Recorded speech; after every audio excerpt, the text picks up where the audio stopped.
It's 7:01 and 7:02. I'd like to call our board meeting to order. Mr. Robson, will you please call the roll? Dr. DeMarco? Here. Mr. Eckenrode? Here. Mrs. Tomash? Here. Mrs. Walker? Here. And Mrs. Newman. Here. We're going to say the pledge. Please stand and join us. Actually going to get it right this time. I pledge allegiance to the flag of the United States of America and to the republic for which it stands, one nation, under God, indivisible, with liberty and justice for all.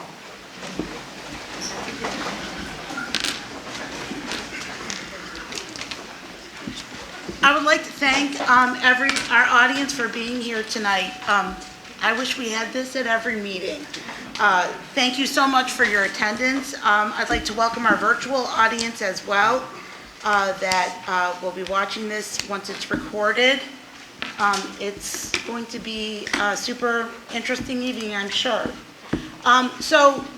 Before we get started, I just wanted to remind everybody here that this is a Board of Education meeting for the Board of Education to conduct the business of the school district. And by law, we are required to hold this meeting in public. It is not a public meeting. This is the board's meeting to do the business. We do allow public comment, and if you are interested in addressing the board, you would need to sign in on the computer. Our communications director, Mrs. Petrina, is over there. You need to sign up and give your name and where you live and what you're interested in addressing the board about to be able to speak to the board. We allow a maximum of 1 hour of public comment, and that's per our board policy. We allow 5 minutes per person to address the board. We will not allow any yielding of any remaining minutes from one person to another. So if you don't speak for your 5 minutes, then you lose those you lose whatever remaining minutes you have. You cannot transfer them to another person. I also want to remind everybody that our Board of Education and School District is built on a foundation of being safe, respectful, responsible, and kind. We expect everyone in our meeting tonight to follow those guiding principles. If any person is disruptive during the meeting or during public comments, they will get a warning, and if they persist, they'll be asked to leave the meeting. We're going to start tonight with a student presentation that we're all very super excited about to hear. So I'm going to turn it over to Dr. Lloyd to lead us off. Thank you. I appreciate that. I'm really glad everybody came out to hear him as well, and I'm sure that they are too, to see this large audience. A couple things. I heard that Mr. Spagnola told you nobody comes to board meetings. Sorry, it's not okay. sorry. Right. Our school district a few years back, prior to the pandemic, met with about 45 to 50 or so citizens, included teachers, administrators, and residents, and created something that we called a Portrait of an Olmstead Falls Graduate.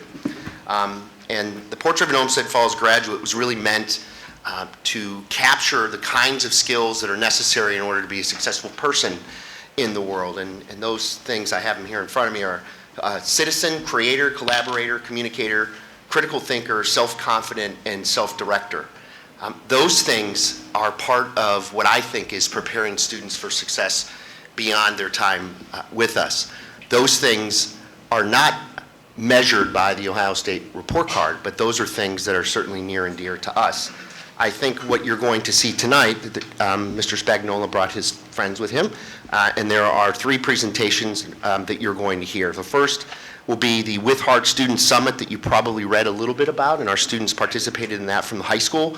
The LEAD program, which was brought to the high school by Mr. Spagnola, and then I think the final one, I may have messed up the order a little bit, is the Lean Six Sigma project that 20 of our high school students worked on, and 20 of our high school students will leave high school with a yellow belt in Lean Six Sigma, which is a pretty big credential for anybody to have, much less for kids to have. So, Mr. Spagnola, I'm going to turn it over to you.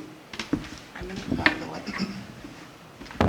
So ironically, I've now lied to the kids twice because I gave them a different order. But we're going to follow your Okay, no, order. you can go whatever order that you Okay. have up there. I think that would probably put them all at ease. And true story, inadvertently, the kids all did ask when I asked them to present, how many people do show up? And I said, nobody. Like, you got nothing to worry about. It's like 5 board members, and you all know Dr. Lloyd.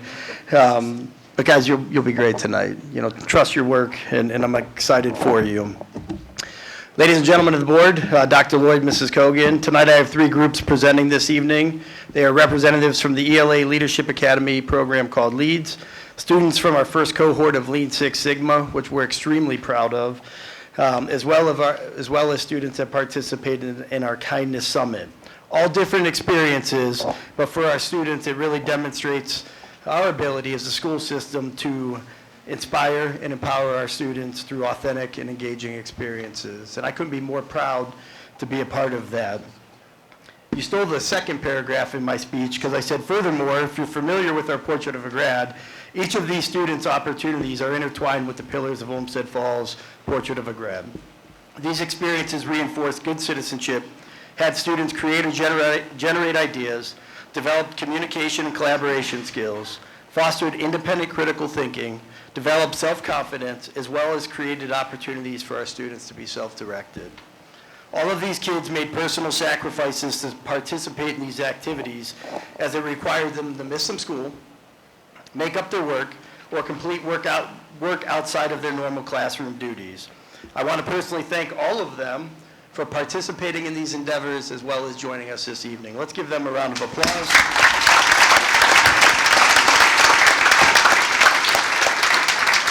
Before I turn it over to the kids, lastly, I would encourage the board members to ask questions. We want this to be engaging and interactive, and I know for a fact that these kids are going to rock their answers. So with that, I'm going to turn it over to our first ever, and one of the few high schools in America, by the way, to participate in Lean Six Sigma training, our soon-to-be introduced Yellow Belt certified at our next board meeting. We're going to honor all of them. But I asked 3 to represent and talk about their experiences. I did not frame them in. I said be authentic, have fun with it, and really tell us why you wanted to do this. So without further ado, I would like Sarah Tomash, Emerson Long, and Ben Zach to please come to the podium.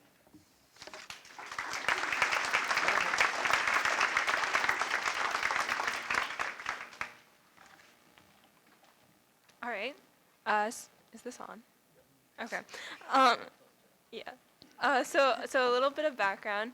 Us and about like 15 other students, we went through Lean Six Sigma training over 4 sessions, and at the end of it, we completed an individual project to like show that we understood the basic concepts of Lean Six Sigma. And Lean Six Sigma, it's like an organization or a method to improve processes and make them more efficient, and it can be applied to like all sorts of businesses, as we saw in our training. And one of the coolest parts, I think, for all of us was we actually got to go to Vitamix and take a tour around the facility, and you could really see like how they implemented everything and how much focus there was on organization and communication. And they really walked us through how Lean Six Sigma helped them get them there. And it was really interesting to see like all the real world applications of it. And before starting this experience, I think Sarah and Ben too really had no idea what we were really signing up for. Like, we didn't know what this was at all.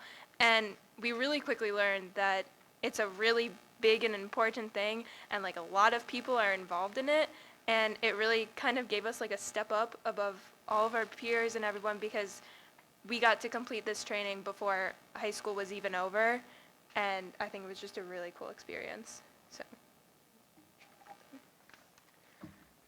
hello everybody. I'm going to reiterate, yes, in the beginning I had absolutely no clue what this program was or even what Lean Six was. I originally, when I had gotten the invitation, I actually was sick at the time, and I was like, I wonder what this is. Opened up the email, and I immediately texted my sister and asked her, do you know what this is? And she immediately told me if I don't participate, I will never hear the end of it. And the beginning of our endeavors and the whole process, we were asked why we had signed up for it. And again, I had said what I had said, and I'm glad that I listened to my sister. It was such a magnificent experience. The amount of people that were part of it was fantastic. It really felt like a really important event. Really, really worth the time. And yes, we did miss school hours. We had to make up assignments, but it was worth it. Really worth it. I know for when we had to make projects in order to get our yellow belt, I know I learned a lot. And I know a lot of people might have done really specific to business projects. Mine was on waking up in the morning. And if anyone, I'm sure you have teenage siblings, it's kind of hard to get them out of bed. Yeah, it's very hard to get me out of bed as well. I learned that when you're setting problem solving and you're trying to get solutions, some solutions don't really work. One of my solutions was move my alarm clock away from my bed, but I got very creative in how to turn that alarm clock off while not getting out of bed. It resulted in me breaking a lava lamp and unfortunately not my alarm clock. Very fantastic experience. I really loved it. The project was very, very informative, and like Emerson had said, going to Vitamix, and when we went to Baldwin Wallace, it was a fantastic experience, very well worth it, and I hope others get to experience it as well. So I participated in Lean Six Sigma because I asked my parents what it was, and they told me that it's really important to people in the business world and how you can apply it. And you can also apply it in, I think they said, the health fields and IT. But I am going to school next year to major in business analytics. So this will be super helpful because a lot of people in my major get certified in this at their first job or while they're in college. And it's cool that I'll already be certified in the first level of it before I get there, and I'll have a leg up on everyone. So while they're getting trained in yellow belt, I can start getting trained in my green belt, which will be really helpful on my resume. Also, we learned a lot of new organizational charts and maps, which I've seen in my parents' presentations for their real-world jobs and everything. They use these kinds of organizational methods to display information, and it'll be really cool to know how to use those already. Also, just any time that we get an opportunity to present more and work on our presentation skills is super important because you're always going to need to work on those. This is a really cool opportunity because we also got reviewed by a panel of local business owners and leaders in the community. So it was cool because we got to hear the critiques from them and just learn to get better at it. And personally, my project was to improve microphone or mic checks for my a cappella group. And I learned that just through a lot of simple fixes and mistake-proofing small things that I could take the process and reduce it by 200% from 30 to 45 minutes down to 10 to 15 minutes, which would save a lot of time because we do the process bi-monthly and we're in the midst of implementing it now. So I'm excited to see how it helps, and it was really cool to see how we could apply all these organizational techniques to all of these real-world processes. Like, I think Emerson's was going for a run, and yours was getting ready in the morning, and mine was for an a cappella group. You can apply it to so many different things. So it was really cool and really helpful. And I think on behalf of us and everyone else who participated in the program, thank you to everyone who helped with it.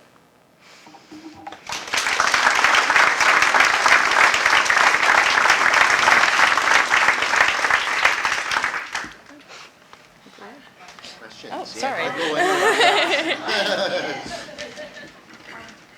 Datt, have you improved your process by 200%? No, I have not improved my process by 200%. What percent are you at? Well, right now I'm currently around 8%. A lot of room for growth then, right? Yeah, I kind of found that at least 50% of my time is just to get out of bed. Still working on that. How many colors of belts are there? I think there's 3. I think so. There's yellow. I think there might be a fourth one for people like who teach it. Oh, okay. Master. So, yeah, I think there's Said the master blood. yellow, green, black, and then master. So. Thank you. Thanks, guys, so much.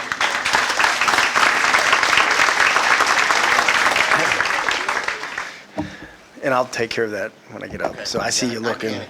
I Next, we have our representatives from our SWC Kindness Summit. If you've been following me on Twitter or Dr. Lord or anyone else on Twitter, we've been collaborating which is a life skill with the 8 schools in the Southwest Conference to build community, not only within our own building, to impact our culture in a positive manner that's an inclusive culture that supports all of our students, but also to break down some barriers and hurdles with our peers right down the road or all the way across town to Elyria, our farthest west school that we will compete with.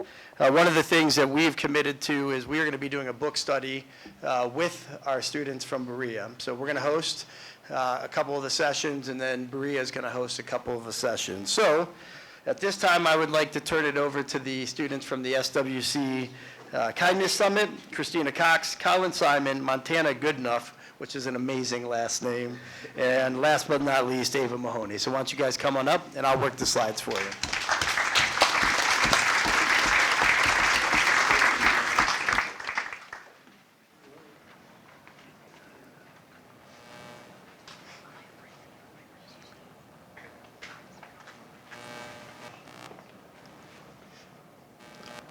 All right, so we're here to present on the Sbc Kindness Summit that we went to, I think, last Friday.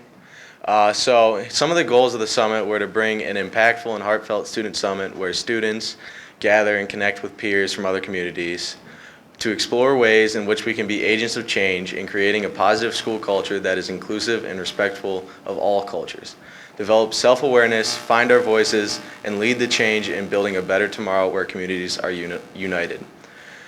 Purposeful in creating and sustaining welcoming environments that are inclusive of everyone. All right, so who was there? It was kids from all of the 8 schools in the Sbc Conference, kids of different ages, different backgrounds, kids of different color and ethnicity, and kids with different sexual orientation. There we go.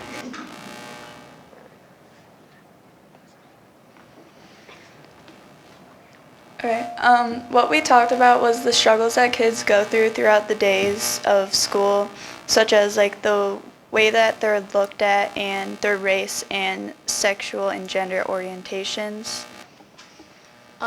We talked about microaggressions and biases and like how to identify those, and we talked about ways to make the school more positive.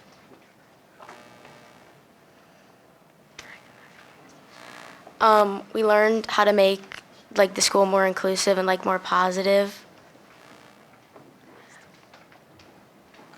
We learned how to practice cultural humility and how to be more aware of the things we say and the things we do, and how to treat others with more respect and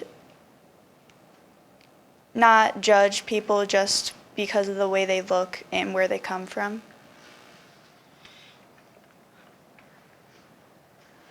So my takeaway overall through the whole thing was that I think we thought that this is a single school problem and it's only happening in Olmstead Falls when all 8 of the districts deal with all these problems every day, and it's not just here.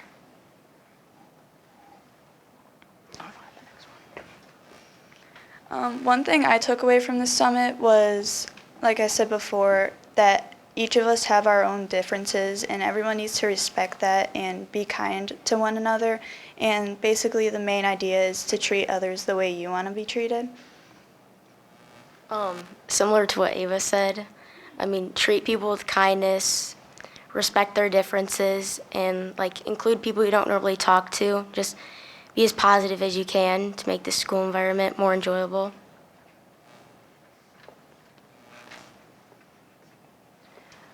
So during the meeting, it was said that you can't hear anything if you're talking, and Janai can't be here, so I have to read her quote, but it says, "It was a big eye-opener for students of different races, backgrounds, and religions to see that we are all human and we all have differences. We wouldn't know that or learn that if we weren't open to listening to others."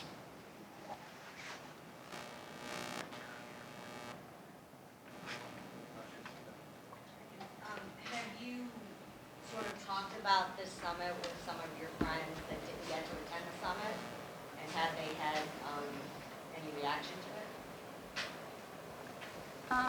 it? Yeah, my friends, they were like, "Why weren't you at school?" So, so it's like, Well, we got to go to this field trip, but it was more of learning, and they just like asked more about it, so I told them the stuff that we said, and they thought that was really cool that all the schools are coming together and learning about this. I think personally my teachers were super interested. I feel like the day after, every class I went to, my teacher asked me about it, and they asked me what I did, and they were super interested, and I think that looks really good too, because they're interested in what we're doing outside of learning their subject that they're teaching us.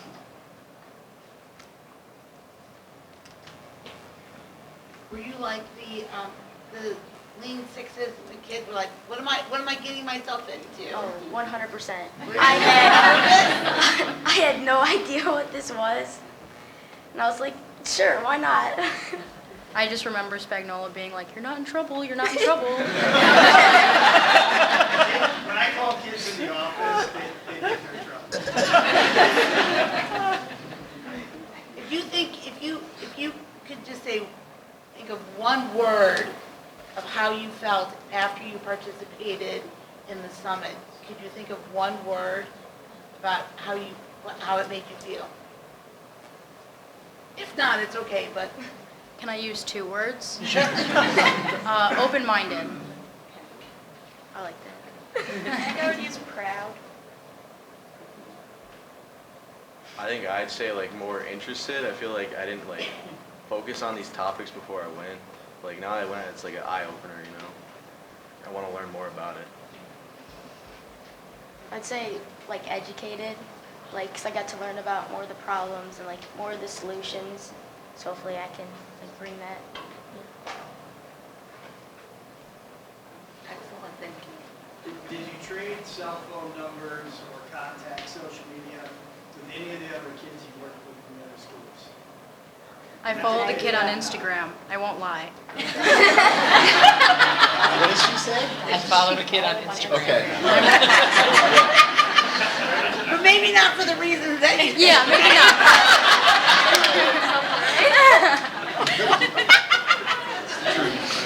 Go ahead and give these guys a round.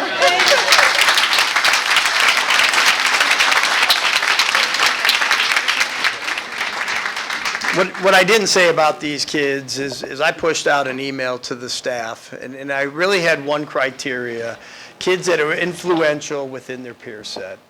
If you're going to make a difference in a school system, you find those that can lead directly or indirectly with their circle. And if we grow kids within the circle, eventually we grow the entire climate and culture. So thank you guys for coming and participating. You 3 ready? So last but not least, I have Carly Abbott, Hadley Allen, and Sam Chisnick that are going to be representing the 100 kids that participated in the LEADS program that I started. I actually did it in Parma. And then Mrs. Kogan actually went to a conference or did something and mentioned it to me and said, hey, I saw this really cool thing. And I said, let's do it. And so she was able to help break down some of the financial barriers so that we could provide this opportunity for our students. And these are 3 of the 100 kids that participated. So come on up, guys.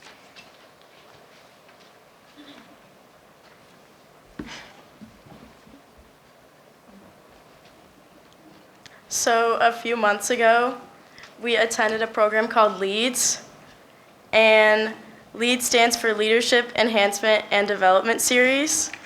And our purpose in being in this program was to address the need for enhanced success skill training for students in key leadership positions within the school environment. And 100 kids were selected throughout the whole school, and they were recommended by staff members such as teachers, counselors, and administrators. And LEADS consisted of a 3-part seminar over 3 months, and it aimed to teach students important life skills such as teamwork and effective communication skills. These skills are skills that students will need to have in real world situations in and out of high school. So during the program, we were taught many important skills with the purpose of having tools to use in the real world one day. We focused on time management, goal setting, and team building, And to practice these skills in a fun way, we played games. So for example, to work on team building, we did a blindfolded relay race in which one player had to direct their blindfolded teammate on where to go in order to obtain puzzle pieces. And I thought these were going to be a lot easier than they were actually. Kind of found out the hard way. Well, Carly found out the hard way when I almost ran her into a wall a couple times. But we also worked on communication skills. We discussed the different personality types. We talked about self-discovery, group dynamics, and efficiency. We were taught the different mindsets, such as prisoner, vacationer, and learner, and how to apply them to our lives. We practiced active listening, self-awareness, emotional intelligence, and first impressions. And for this one, we played a game called Finding Nemo, where one person was chosen to be Nemo, and we all had to go around and introduce ourselves and find out who Nemo was, and we met a lot of new people. What we enjoyed during LEAD was working with our peers and uplifting staff. Heather was a big one for us. She just made the environment so much better and just had everyone engaged. Fun activities such as relay races, charades, and Taco Tuesday turn-ups. We also had self-discovery, opportunities to meet new people, self-improvement, and expressive outlets. No, there we go. Okay. These are like videos of examples of the activities we did if you want to play them. Which one would you like first? Teamwork. You can pick. I mean, Sounds like a win.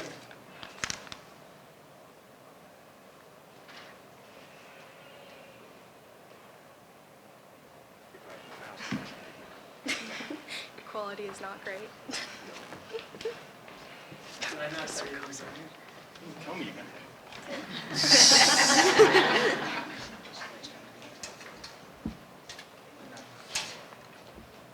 Do you want to narrate what's going on in that first video? So in the first video, we had to get in groups of 7 or 8 kids, and we all had to put 2 fingers on a hula hoop, and we had to take it from like up above our heads to the ground with like balancing it all together, and we couldn't let one side fall first, and we couldn't drop it. And like this seems really easy, but it was actually really difficult and very frustrating. And it taught us how to work with our teams and also communicate with our teams on a strategy that we were going to develop to get the hula hoop to the ground successfully faster than every other team. Awesome. And then if we don't have sound, I'll have you guys narrate this one as well. I was not there for that. Oh, okay. I'll narrate. So this one was with all of the 100 students, so it's probably the most difficult one we did. And there was just enough, they call them blobs, I think, on the ground for every single student participating. And we all had to get across, like diagonally, we were in 4 groups, and we all had to get across, but we couldn't exit the square until every single student was on a blob. And if someone stepped off the blob, they would make us go back and restart. And you can see it in that video. We had to restart. And this took honestly about like a half hour to figure out. You can hear Heather. Okay, and then this one was we had to get in a line. We had a deck of cards, and we had to, each person got a card, and we had to line up from like ace to king, and wait, no, 2 to ace in order. And then once we lined up, we had to drop our cards, and the goal was to get done faster than all the other groups. And I think the fastest group got done in like 1 minute and 25 seconds. And so this helped us work with communicating each other and also developing helpful strategies to help us get through these tasks. We were not the fastest group. No. Does anybody want to ask any questions? So, have any of you done anything differently after you went to this that you said to yourself, I wouldn't have handled something in that way, or I wouldn't have done this if I hadn't learned what I learned at this event? I brought up the mindsets a lot. I don't know if that really applies to what you're asking. I'm normally like a very like upfront person. Like I do things without thinking about it first. And now like ever since Leeds, like I've been sitting back and I've been thinking about something before I go and do it and get frustrated when I can't like achieve the success that I want. I think my time management. I have horrible time management. Me and Carly were running in here last minute, my bad. And I think that they had us pinpoint things that we needed to work on in our lives, and that was a big one for me. And we would set goals about them. And one of my goals was to like manage my time and like set myself up to like do well with school and with grades and stuff. And honestly, like it's really helped a lot, like the skills that we've learned. Mine was probably talking in front of other people. Like, I hate presentating, but even now, standing in front of yeah. Thank you. Anything else? Let's go ahead and give these guys a round of applause.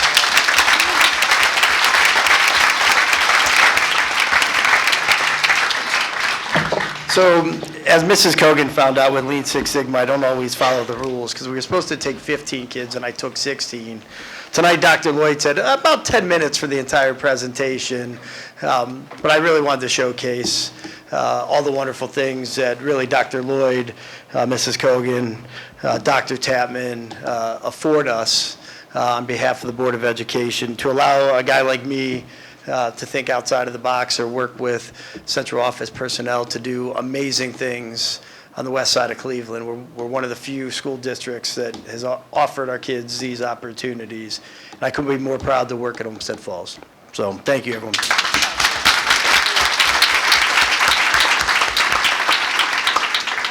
Oh, no. Is there a plan to expand these opportunities to more of the student body? Yeah, so a couple things. We're going to repeat the LEADS program. We've talked about that. And then just today, Dr. Tapman, myself, Mrs. Kogan met with BW as well as Steve, the trainer from Lean Six Sigma. We are repeating that cohort.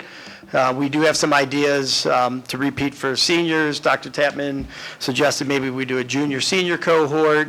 Everything has, monetary expenses, encumbrances, but we'll get creative like we always do. But yeah, and if there's something we're missing, we're always searching too. But the feedback from the kids for LEADS were definitely worth doing again. The feedback from the Lean Six Sigma kids, definitely worth doing again. And then the SWC, we are actually, myself, Brian Siftar and Adam, the principal from Mid-Park and the AD from Bree are getting kids together to create a set of standardized student expectations for our student section. We felt the power from the SWC Summit is why aren't we doing more collaboration with the other buildings? So we're doing the book study, we're going to continue to do some of those things. So that was a really long answer, but yes. But these guys open the doors for us, which I appreciate. Outstanding, thank you. Thanks, guys. Can I send them home? Yes. Students, you do not have to stay. There's going to be a lot of adulting going on, and we should prolong that as long as you can. Thank you very much for coming. For any of our audience that is standing, seats have opened up, and if you would like to sit, please find a seat. All righty, so we are going to do administrative reports next, and then the board will be going into executive session for a short amount of time, and then when we come out of executive session, we will proceed with hearing of the public, and then through our consent agenda. When the board goes into executive session, we'll leave the room and you guys can all stay here and we'll meet in another room. So, moving on to our administrative reports. First up is PTA Council, Mrs. Jem Prugar.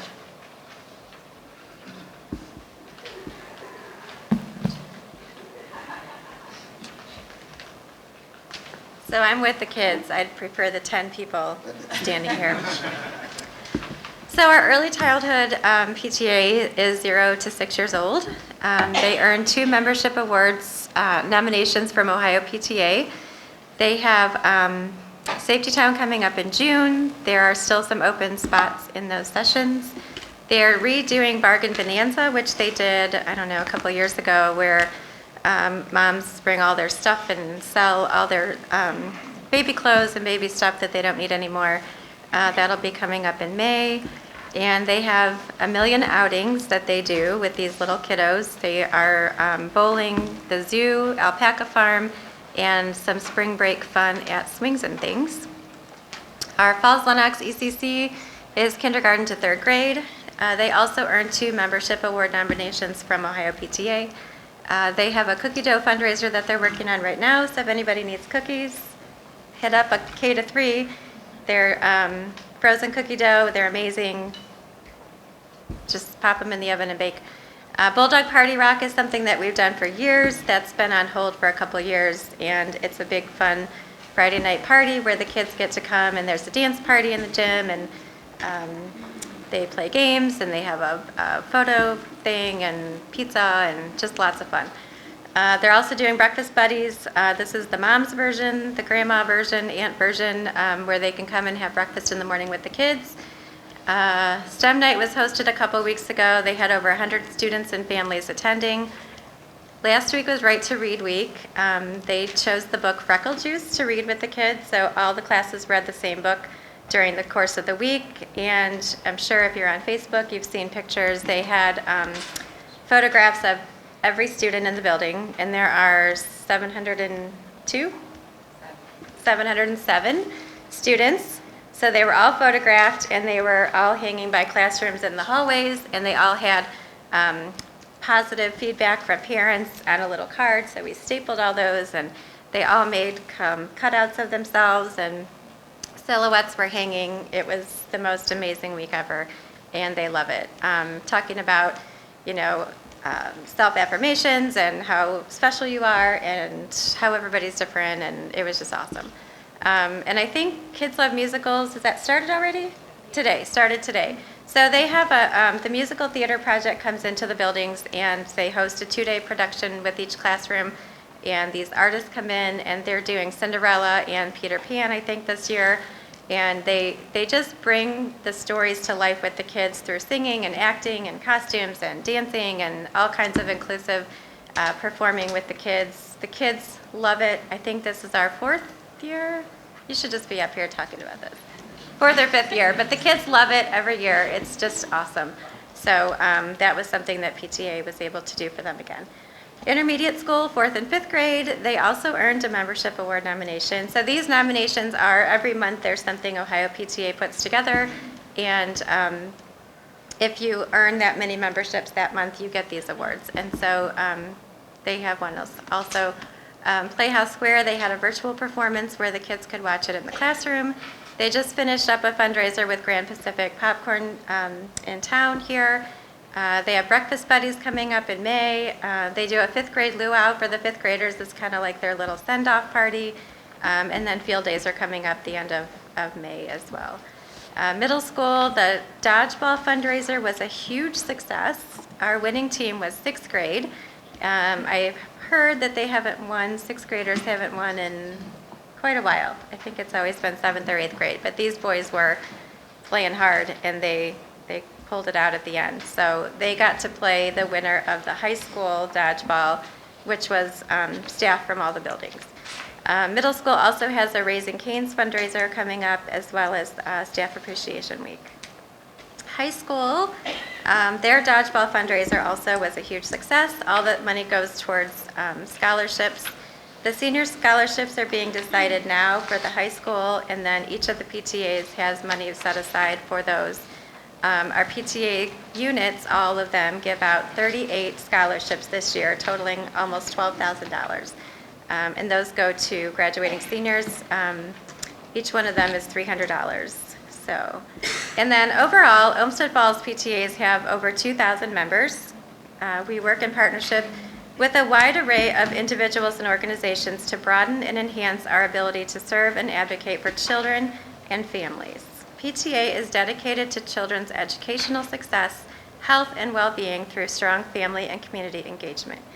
We could not do these things without the constant support and encouragement of our administration. The school board, Dr. Lloyd, and the building principals are always behind us in our efforts to fulfill the mission of PTA. We certainly appreciate the opportunity to serve the students and families in our Olmstead Falls School District and look forward to continuing the great relationships we have with our administration for many years to come.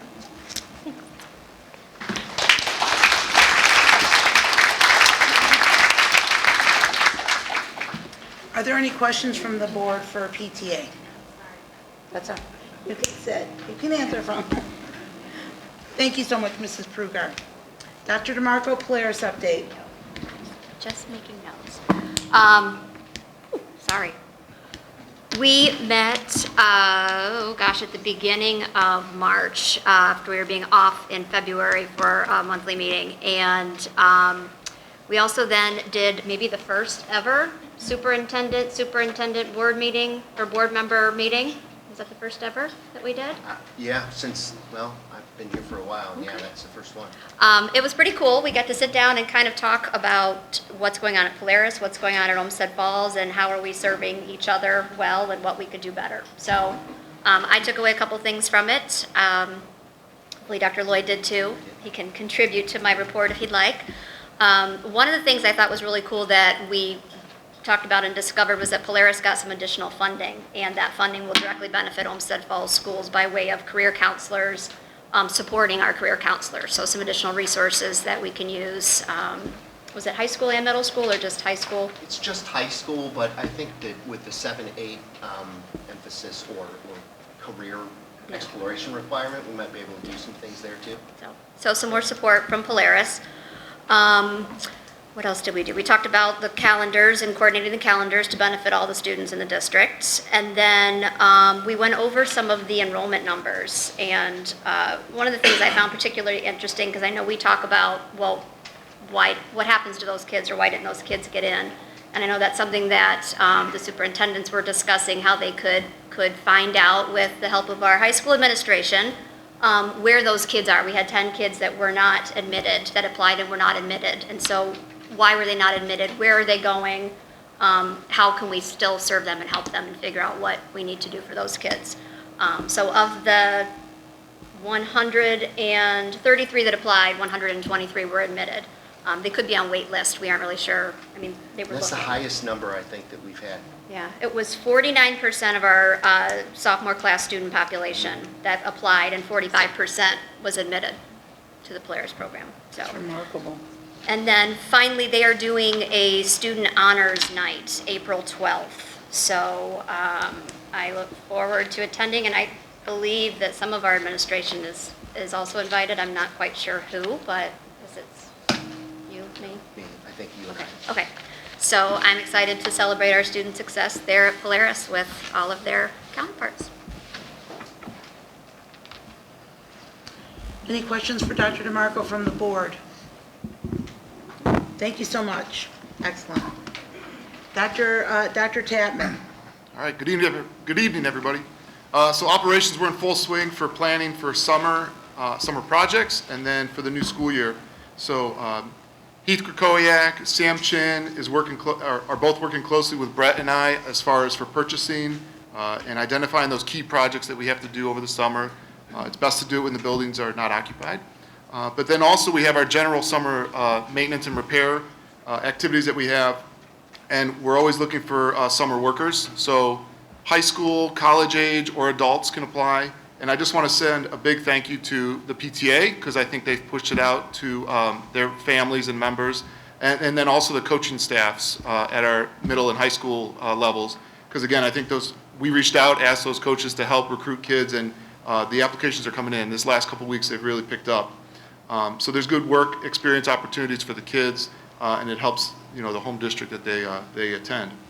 On the certified side, the teacher side, we're looking at those class sizes at the grade levels, at the various grade levels, and some reassignments are happening.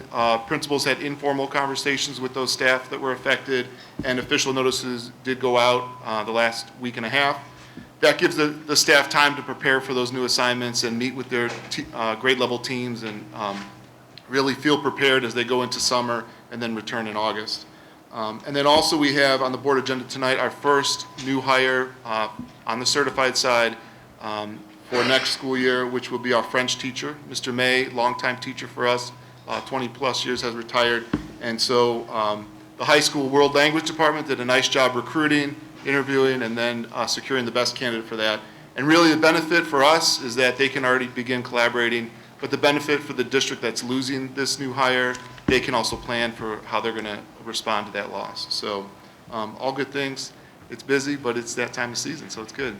My written report's attached, so if there's any other questions. Any questions from the board? Thank you, Dr. Tapman. Okay. Oh, sure. Assistant Superintendent, Mrs. Cogan. Good evening, everyone. Just wanted to highlight a few things. One is a follow-up to Ms. Walker's question in regards to if these programs are going to be continuing. With the Lean Six Sigma program, we are looking to do 2 cohorts next year, one in the fall and one in the spring. And we are going to try to see if we can find a corporate sponsor for that. We've had a little bit of conversation with some of the companies who want to host those off-site meetings for the students.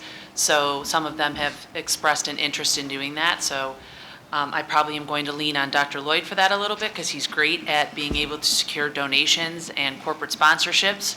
Sure. So we're hoping that we'll be able to cover the cost through that because it is about $1,000 a student, but based upon the student feedback, and I think it's well worth us investing in that.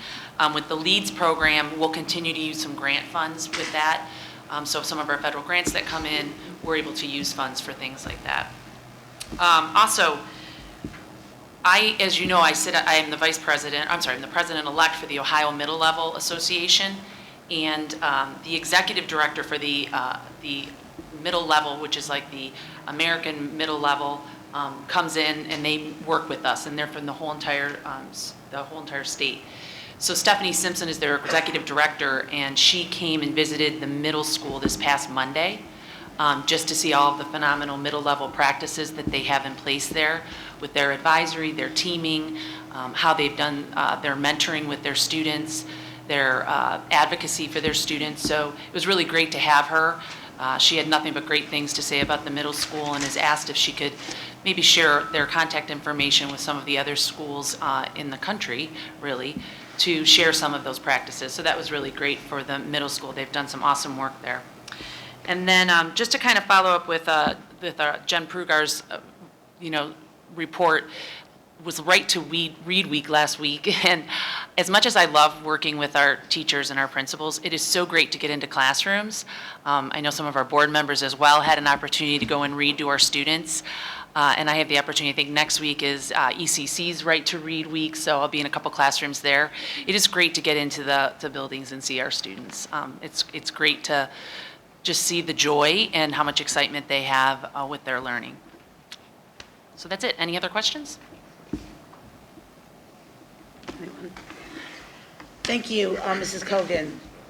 Mr. Robson, Treasurer's Report. So we're happy to see that the Ohio Department of Education has finally cleared out their new funding formula that comes to us on a bi-monthly basis. So as of the end of February, we're able to adjust our cash flows. We'll now go in after the end of March and make some adjustments to the entries that we've made on the accounting system as to what type of funding categories that the receipts that we'd received prior to the corrections have gone into. So we'll be working on that.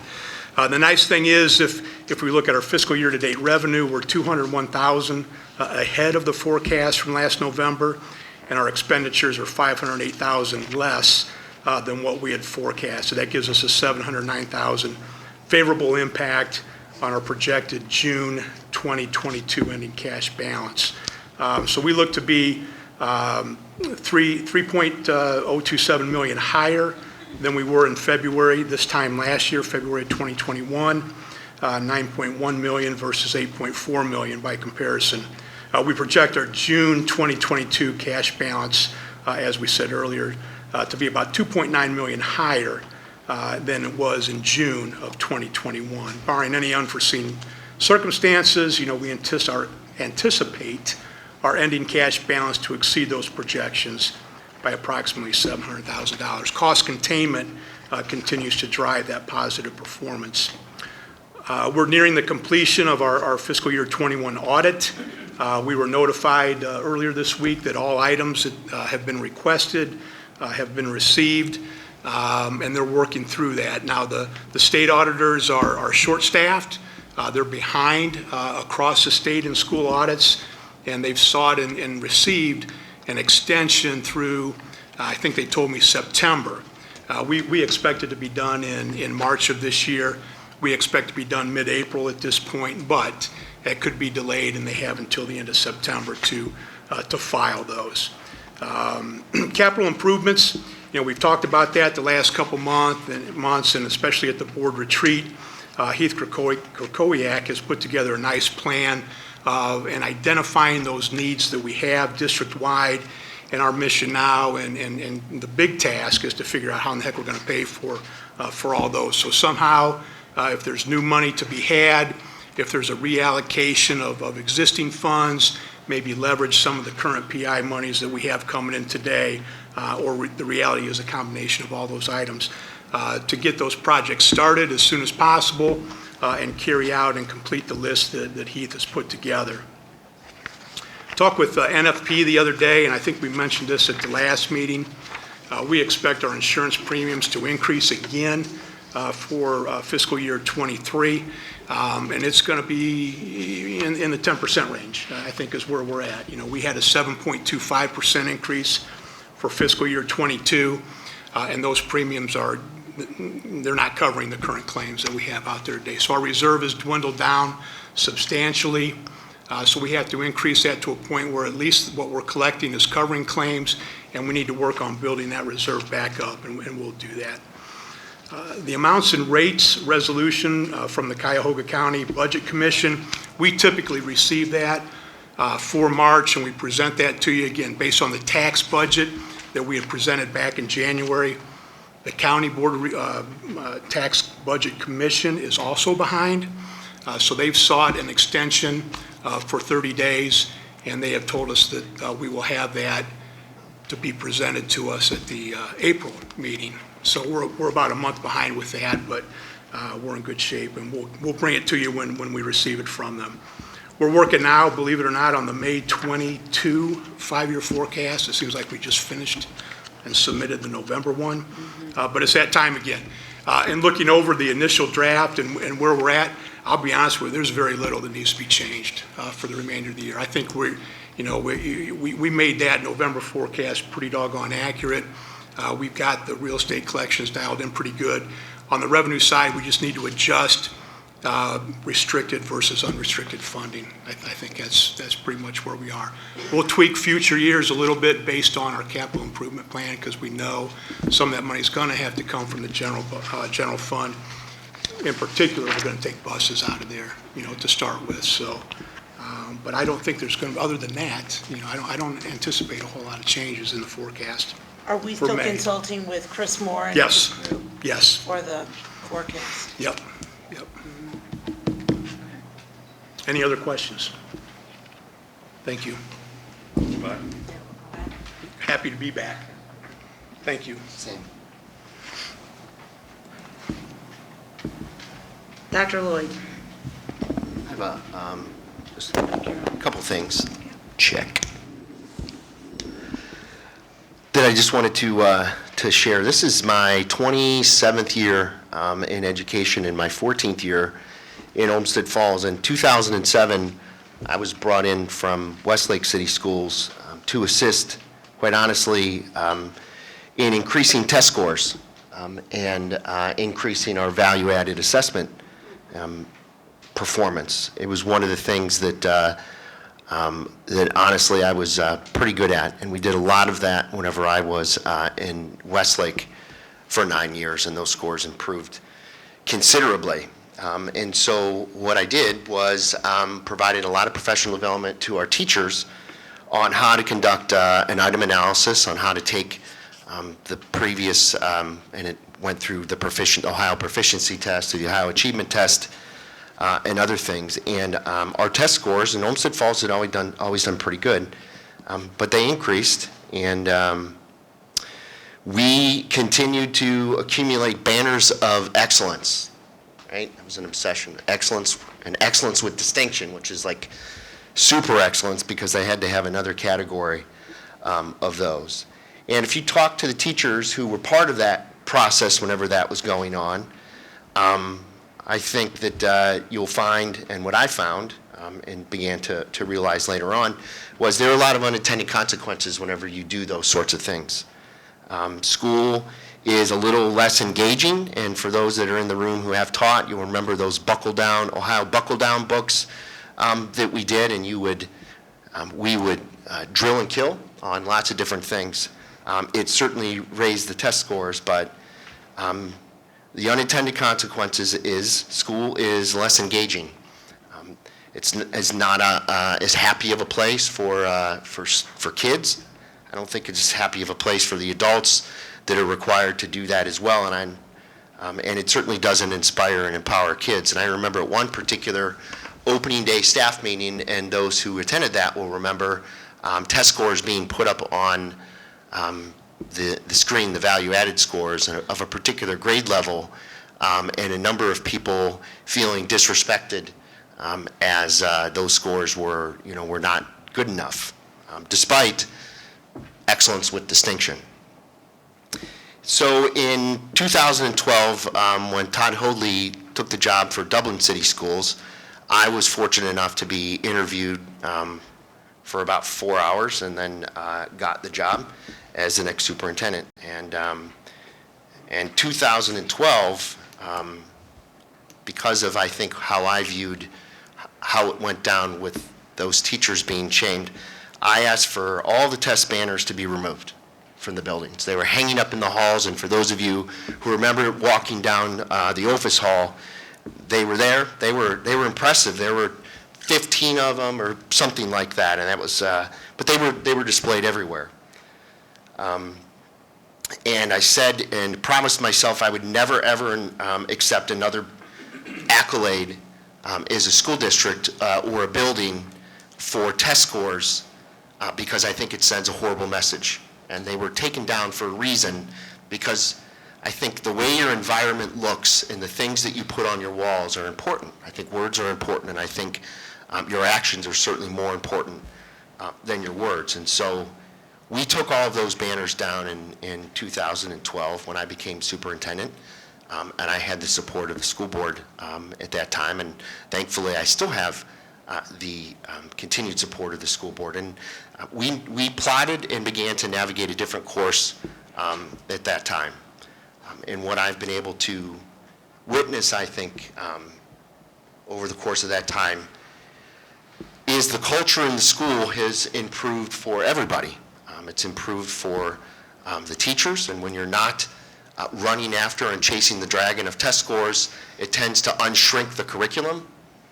It tends to, and it was shrunk before. When you want to get test scores and you're doing item analysis, you're looking at the exact standards that and the indicators that they're focusing on, and that's what you're going to drive after. Certainly you're going to teach literacy and math, but other things become more important. We have never in this school district been more focused on providing a robust student experience in academics, arts, and athletics. When you ask your parents and when you ask your students, what are your dreams and aspirations for your kids, and I've asked that question a lot, as have the principals and others, they do not say high test scores. They say things like, I want my child to be happy. I want my kid to come to school and have friends. I want him or her to be accepted when they're at school.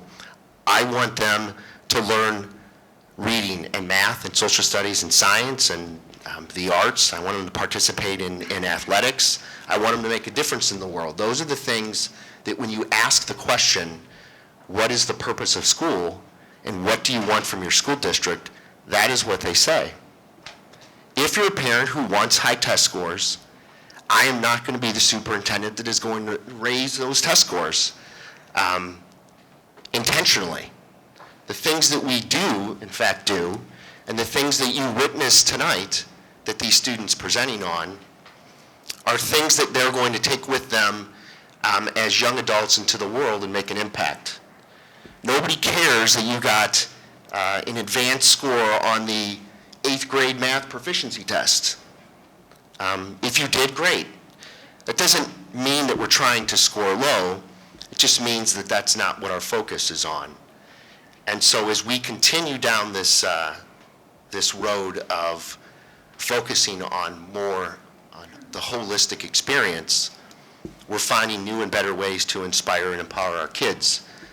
And I found in 27 years of working in this field and being really good at raising test scores, the test scores don't inspire and empower kids.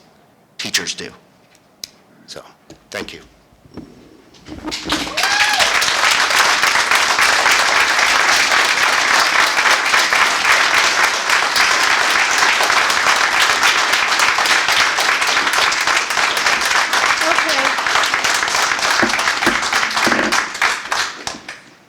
All right, at this time, the board is going to go into executive session. It will just be the 5 board members, and we'll go to a different room. You guys can all stay here.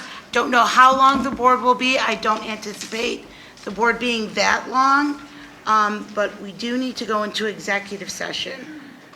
We will be going into executive session for item number 1, the appointment, employment, dismissal, discipline, promotion, demotion, or compensation of public employees or regulated individuals, or the investigation of charges or complaints against a public employee or regulated individual unless such a person requests a public hearing.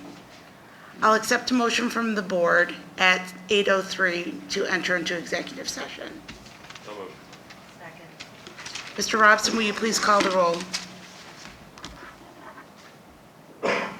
Dr. DeMarco? Yes. Mr. Eckenrode? Yes. Mrs. Tomasz? Yes. Mrs. Walker? Yes. And Mrs. Newman? Yes, we'll be back in a little while. Thank you.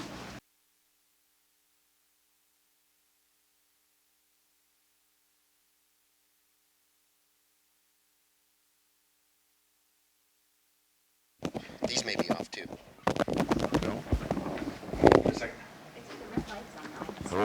I can see the red light, but I can't hear on that one. He's going to go back there and EQ it.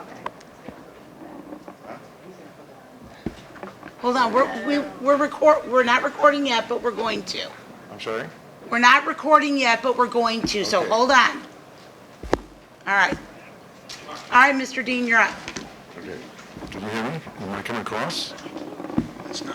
What are these on? We can't. All right. Talk loudly. No, I still can't hear Mr. Dean. This one works. We need Lane Sigma mic Hello? check. Okay. Where is she? That's what we need. Where were you 45 minutes ago? Okay. Good evening, members of the Olmstead Falls and Olmstead Township School Board. It is with regret to advise you that you are in violation of Ohio state laws as well as state and federal constitutions. Violations are subject to 5th-degree felony charges and civil rights penalties. Under the Freedom of Information Act, I gave to the school board, I requested information, specifically item number 3, I referenced, quote, indicated under Ohio Revised Code, section 4731.41, quote, no person shall practice medicine and surgery or any of its branches without the appropriate license or certificate from the state medical board to engage in the practice. I requested a copy of that notarized document to the school board. The response from Brett Robson, treasurer, is, quote, documents related to item 3 of your request do not exist. The request is extremely narrow, requesting notarized authorization allowing specific health procedures from the Board of Health or similar state entities. I didn't write that. I didn't make it up. I'm sure you didn't contact the state legislatures. That is established written law. You were engaged in unlicensed practice of medicine. In addition, reflected in the Olmstead Falls School District Policy Manual, Section 0000, bylaws, title, philosophy of the board, code P0118, status active, adopted December 17th, 2015, quote, "A Board of Education is a legal entity for providing a system of public education with a geographic area of the state of Ohio. The system was created by and is governed by state statutes. The Board of Education has a dual responsibility for implementing statutory requirements pertaining to public education and for meeting the desires of the citizens.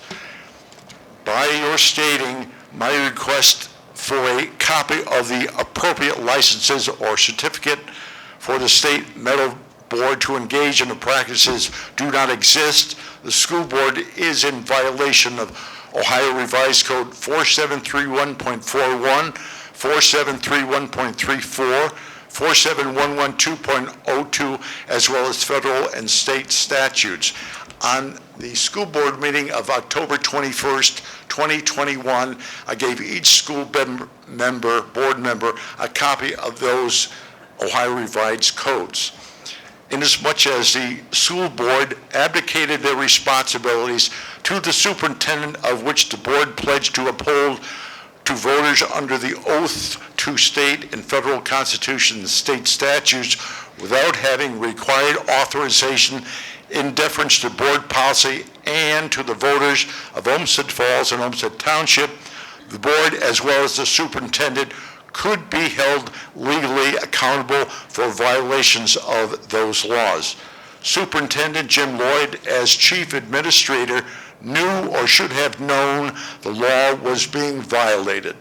To save further embarrassment and any negative reflection to the city's citizens of Olmstead Falls and Olmstead Township, I respectfully ask what and how the school board intends to address the indicated violations of law and civil and individual rights as stated. I further request deferment or rejection of any consideration for renewal of Superintendent Jim Lloyd's contract scheduled 1 year in advance until the indicated violations and improprieties are addressed and finally resolved. I will anticipate a reasonable but prompt response in the near future. In addition, I have copies of this request to all board members, and I would ask the treasurer to incorporate in the board minutes a copy of this request. Thank you. Holly? Say it again, what are you requesting from the board? It's in there. Okay. Cynthia? Right here. Okay. Bill? Right there. Here. Start for it. Kevin?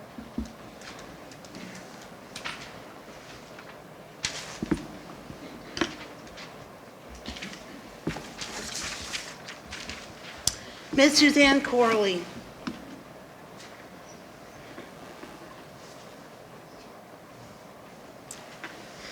Good evening. My name is Suzanne Corley, and it is with thoughtful contemplation that I'm here tonight to implore the school board not to renew Jim Lloyd's contract. Please consider the following. Common Core, implemented and promoted under Jim Lloyd. Reduced academic standards, achievement, and readiness have resulted. Test scores have declined. It's been indicated that Olmstead Falls no longer ranks in the top 10 school districts in the Cleveland metro area. Parental and student input and concerns about the substantial changes implemented via Common Core were dismissed, rejected, and even mocked. 2, Jim Lloyd masked our children and implemented other unnecessary and harmful COVID policies to receive ESSER funds. Lloyd knew he was required to mask our children, require invasive testing, and encourage students to participate in experimental vaccines as a condition of accepting this funding. Lloyd was deceitful in justifying his actions.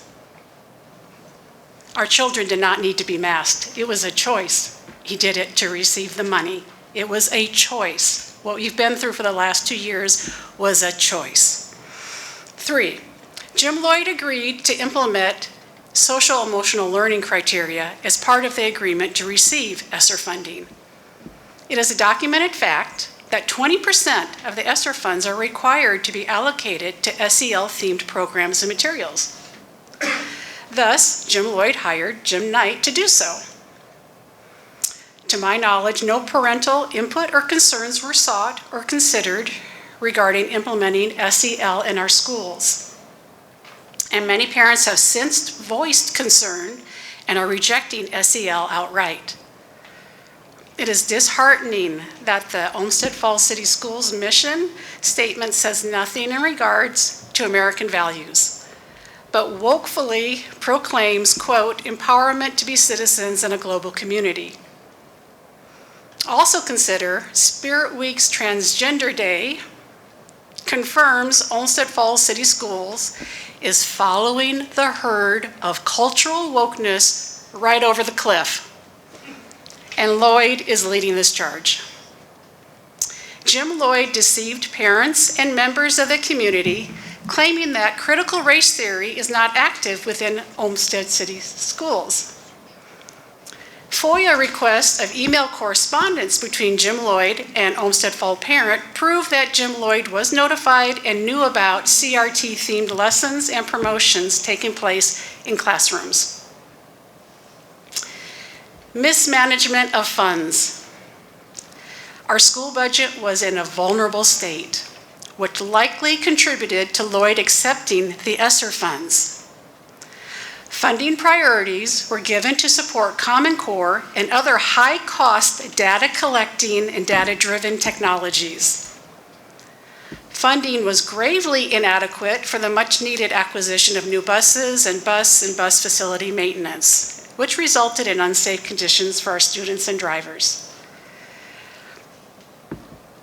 Jim Lloyd has treated parents with whom he disagrees very poorly. Lloyd is condescending, combative, disrespectful, vindictive, and retaliatory. Jim Lloyd has established a group called Key Communicators, which he uses and manipulates to spread support for his actions and messages on social media and in the community. So essentially, Jim Lloyd is no longer the right choice for superintendent for Olmstead Falls City Schools. The track record of Lloyd's time as superintendent is adequate to show that it is time for fresh, new leadership in our schools. Leadership that better aligns with our academic goals and with the principles and values of our Olmstead Falls community. Thank you.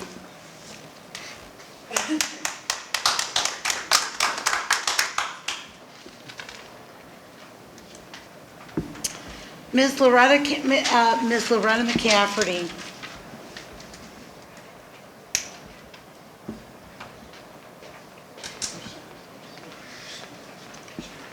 Good evening.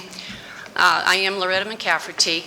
Just as a follow-up from last month when I brought up about the Protect Ohio Children Coalition, and they cite all the school districts in Ohio that are practicing with evidence CRT, SEL, CSC, all the other alphabet.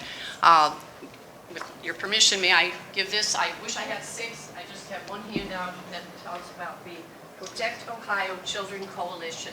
Okay. So you may all want to check that out. It lists Olmstead Falls as one of the school districts that have evidence that this is being taught in our schools.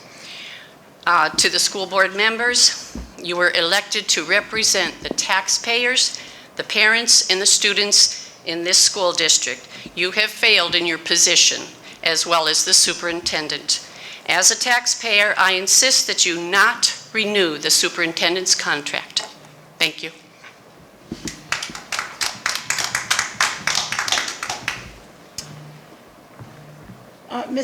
Is it Gino Corley?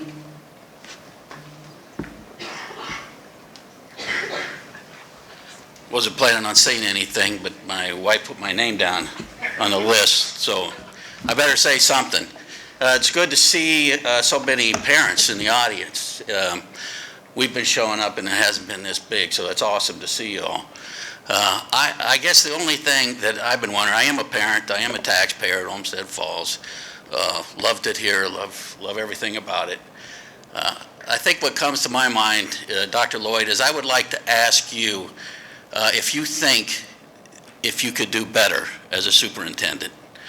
And same question for the school board. Do you guys think you could do better? If you don't want to answer it now, I just would like you to think about that, and hopefully maybe we can get a response somehow. Anyway, thank you.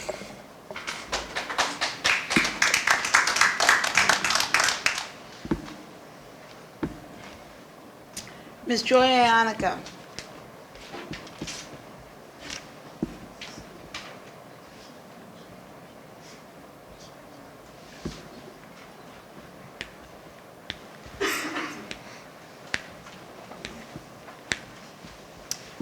I wanted to speak to the good character of Dr. Lloyd. A few years ago, my girlfriend was having difficulties with her child and a school administrator, and she was at wit's end. And Dr. Lloyd happened to be walking out of the school building, the high school, and I caught his attention. And he stopped. He was on his way to another meeting or something else he had to do that day. And he listened intently to what she had to say. He immediately took action, and he gave her the peace of mind that she needed, because she struggles, her children struggle, and he listened. And that's really important. He listened, and he acted. She was able to then have a follow-up from the school administrator, and things moved on swiftly from that. And that left a huge impression on her, and also with me, that I could catch the attention of our school superintendent in the middle of a busy day, and he stopped everything. So thank you.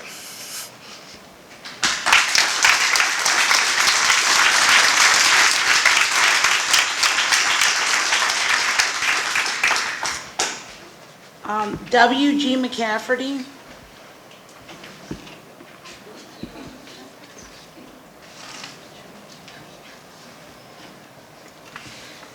Good evening. You have deceived us with your mixed alphabet soup of Marxist and social ideology that is being taught in our district. I insist that the board does not renew your contract, especially a year before it's due.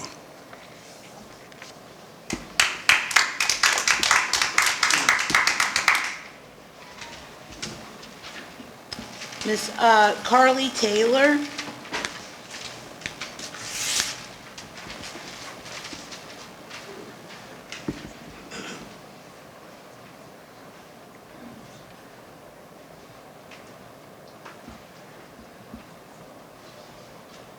Good evening. When I learned that Dr. Lloyd's contract was up for renewal, I thought it was important as a parent of a child in the district to come and share my experience with what my son has experienced in the district so far. My son is in second grade. Last winter, he qualified for special education. And basically, he was very behind in pretty much every single category you could think of. He was very behind. However, even prior to getting his ETR completed, his IEP in place, the services that he needed were actually already being offered to him through the school. I know from my own professional experiences that is not typical for most schools. And at a later time, I did ask one of the team members on his IEP team about that practice, and she informed me that that's the school district's philosophy, is getting the services in place for the kids, which I let her know, I'm like, I don't know many other school districts that do that. He has steadily made so much progress. His most recent MAP score has shown that he's pretty much caught up to a lot of his peers. He's very close. Most parents of kids with special needs don't think of, our primary goal for our kids is not getting the highest GPA. It's not thinking about like those big pictures. We're thinking about normalcy. That's our goal.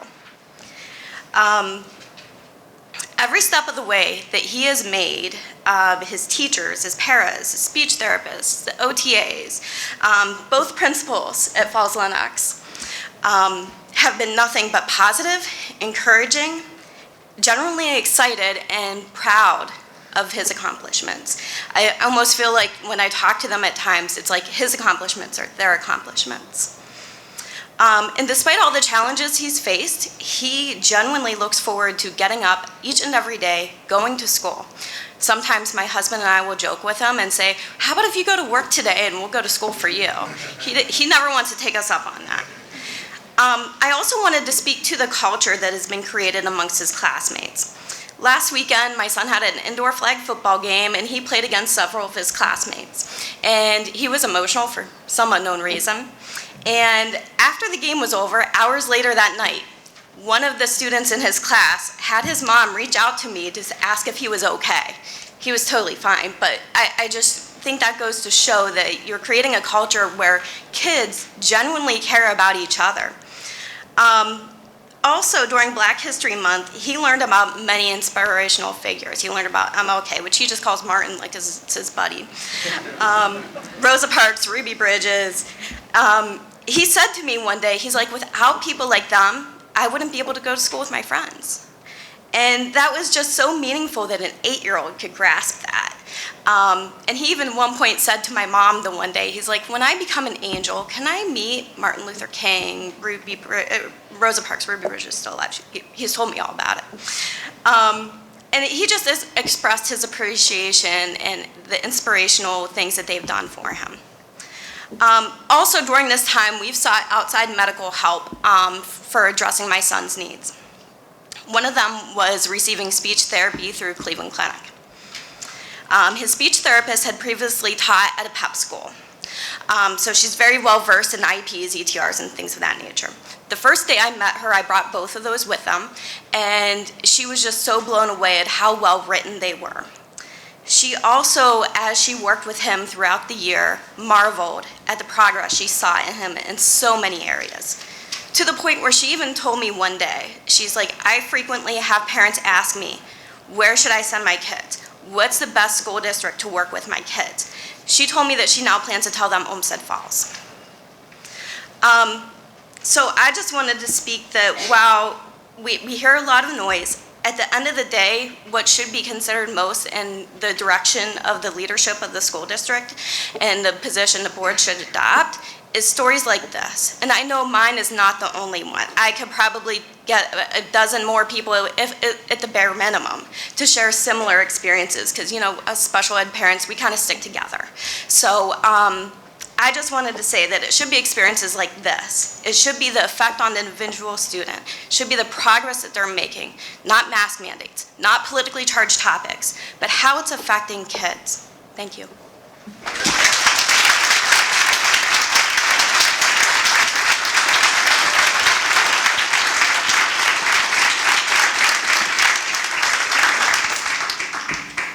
Barb Kraychek.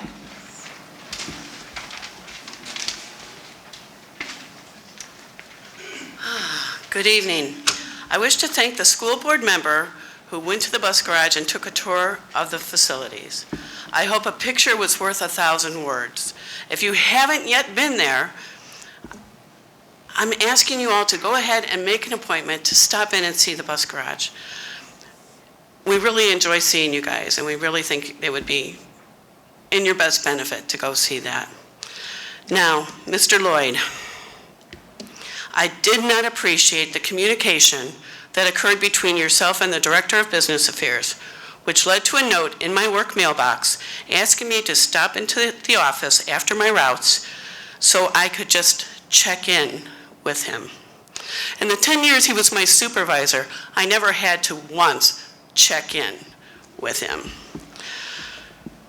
When I went in there, my bus driving was not even talked about. Everything that was mentioned was about the meeting I attended. What was said, why did I say it, et cetera, et cetera.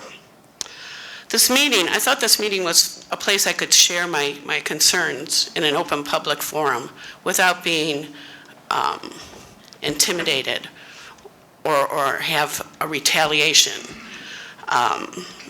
You know, of the other 3 members, there were 4 of us here that night, and the other 3 members, they were targeted too. They were asked why they came, what was their purpose. Again, it's just an open public forum. We had concerns, and we wanted them to be noted. And I realized after the February board meeting that I would have a target on my back. I also realized that after tonight's meeting, that target has gone from this to this. Mr. Lloyd, I will tell you this right now. I will not tolerate any further intimidation, retaliation, or harassment in any shape or form. It is illegal. You can't do that. If any intimidation, retaliation, or harassment continues, no matter how small, I will seek legal counsel. I'm a good employee. My record shows you this. But I also have seen that when a person has felt scorned, they will try to hurt the person who has spoken out. The public will probably not notice that a toxic work environment is present in the system here. Many of the employees are afraid of speaking out against the concerns or injustices they encounter in this workplace. Fear of retaliation and intimidation is the major reason. An employee who has a grievance and will more than likely suffer that situation for days, months, and years instead of mentioning it for fear of the retaliation or intimidation. Why is it that this intimidation and retaliation has become a status quo? It is a status quo. School board members, why is it that you have allowed this to go so far? Is there no concern for your employees? Why are you not providing them with a safe, protected environment to work in? You must remember that all the employees, from the part-time cleaner to the principal in our schools, are an integral part of making sure that all the students get the best education we can possibly provide them. A positive work environment, free of fear, would go a very long way towards that goal. Now, I know some of you are going to say, oh, she's just a disgruntled employee. No, I'm not. I have concerns, I've voiced those concerns, and now I have the fear of threat hanging over my head, or on my back, as I say. I am not a disgruntled employee. I love my job. I actually enjoy waking up at 5 o'clock every morning to come in and make sure I'm there on time. I'm a driver with 32 years. 32 years. How many of you have 32 years in your employment? I do. Another one does. It's rare, but I actually enjoy it, and I look forward to coming into work every day, and I look forward to spending many more years as a school bus driver. Thank you.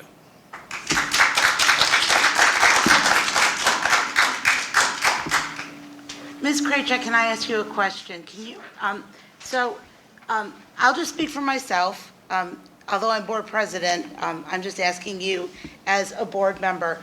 So I would expect our administration, if an employee came to a public meeting like you did to voice a concern, I would expect our administration to have a conversation with that employee outside of the meeting in a private setting during the workday to understand, their concerns. So from what I can see on my end, that is what occurred. And if our administration did not have that conversation with you, then I would say we have a big problem.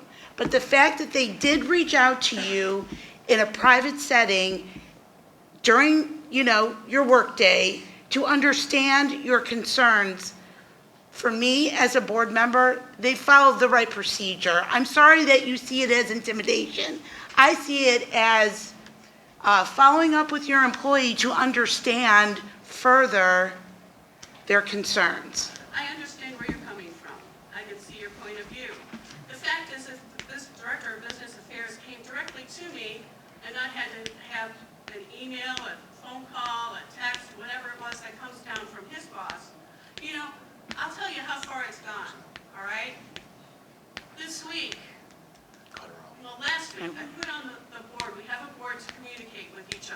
okay? Let everybody know what's going on down there at the garage. People had asked me, when's the next board meeting? When's it coming up? What can we go? What's it doing? You know, blah, blah, blah. I said, you know what? I'm getting tired of individuals asking me, so I put it on the board. Next thing I know, people are coming up to me and saying, hey, did you know so-and-so is, and this is so-and-so is my boss, is coming up and asking us, are you going to the meeting? Is Barb going to the meeting? What's she going to talk about? Why is she going to the meeting? What's the big concern? Are you, okay, that's fine. Thank you very much. I appreciate that. Again, I think that these are conversations that need to occur. The director of business was not here at the board meeting. So he heard from the administration that was here. I don't know if he watches our board meetings. I'm just saying to you, he was not here, and the people that were here asked him to follow up with the employee.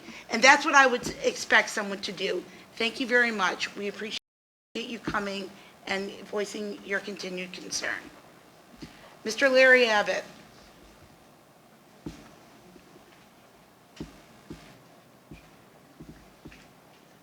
Good evening. Guess I wasn't really expecting to talk too much or talk at all, but my daughter standing up here showing me up kind of got me up here. First off, I have to say that, you know, I love living in a district where there's so much passion on both sides of the issues. I've sat through many of these school board meetings, township board meetings, and simply business meetings all over the place, and have listened to a lot of people make very good points on both sides of, like I said, a lot of issues. My caution, however, is that when the passion comes out in the form of yelling, screaming, threatening, many of these points simply just get lost in the weeds. I'm happy here tonight, though, unlike some other meetings I've been to, that thus far everything has been said respectively. So for that, I applaud every one of you.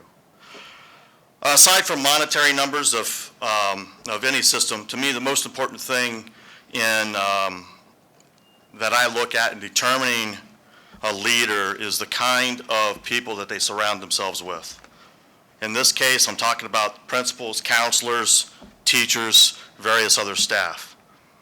Here at Olmstead Falls School System, I feel we have excellent faculty. All you have to do is look at the students. That's really where you need to go. Look at those that have graduated, what they're going on to do, how they thrive. Look at the students that are here now. The programs available to them. I can tell you, my youngest daughter that was here tonight, 2 years ago, she never would have stood up in front of, in front of a couple of people, let alone a whole room full of people. And like I said, now she just shows me up. Lastly, in this case, I ask that we look at those that have gone on and have gotten teaching degrees. And looking at where many of them are trying to start their career, and you'll find out many of them are here or have tried to get here. They're on waiting lists to be here, Olmstead Falls. Thank you.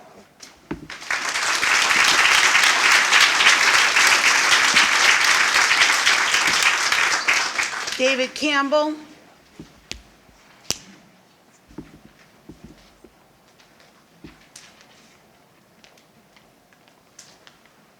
Hello. I guess I want to echo some of the sentiments I just heard. I think it's great that this many people have difference of opinions. I wish we could all be this respectful and be able to voice things outside of here, because I see so much hate sometimes on both sides of issues. So it's just great to see. Sorry I didn't come with any notes. I guess I think about this thing overall as a parent, and I've heard some of the concerns, and one of the things that was a big topic for a while was just what was going on with coronavirus. A few months ago, I did come to a meeting, and I did express at times I didn't agree with all the policies of the school. I thought some of them were a little too harsh, and I wish they were a little different. But I took a step back, and I've thought about it even deeper since then and realized that Dr. Lloyd was really trying to do the best thing for our students. It might not have been the best thing for every single person or what everybody always wanted, but it was policies were set forth to try to keep the school safe and trying to do the right thing. people forget sometimes, back in July, I think it was July or August of 2020, before the fall started, a lot of districts in the area were talking about canceling sports. There weren't going to be practices. People were jumping way to these strong conclusions. And the leadership, at least we saw from Dr. Lloyd, was, well, the kids can practice. And it felt like he was trying to take a sensible approach to all of this. So I applaud him for that. As for the test scores, I did remember years ago that they talked about changing how things were going to be. I anticipated some of the test scores going down.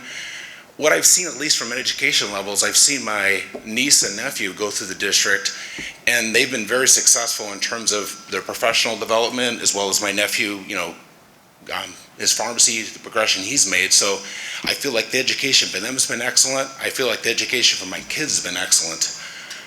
As for the environment in the schools, I think it's great that we're having an inclusive environment. I think there's a lot of kids out there that need that type of thing, and I think we should all respect everybody's differences. Again, I don't agree with everything that everybody does or thinks, but I want a forum that kids can express who they are and express their feelings and just have a positive outcome. So I guess I'll just close up with saying, I don't think it's my position to tell the board whether they should renew the contract, not renew the contract, or whatever. I'm hopeful that what I'm expressing at least is one data point as a parent that I'm pleased with the progress of the schools. Thanks.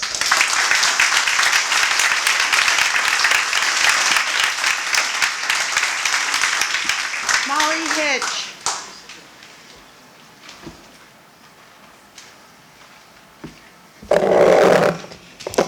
I sent an email on March 16th asking why my request for the board to resign or step down nobody did anything and nobody responded to the email. So when I was here last time, I asked how I was supposed to get a question answered, and you told me to send an email. Then I sent an email and you don't respond to the email.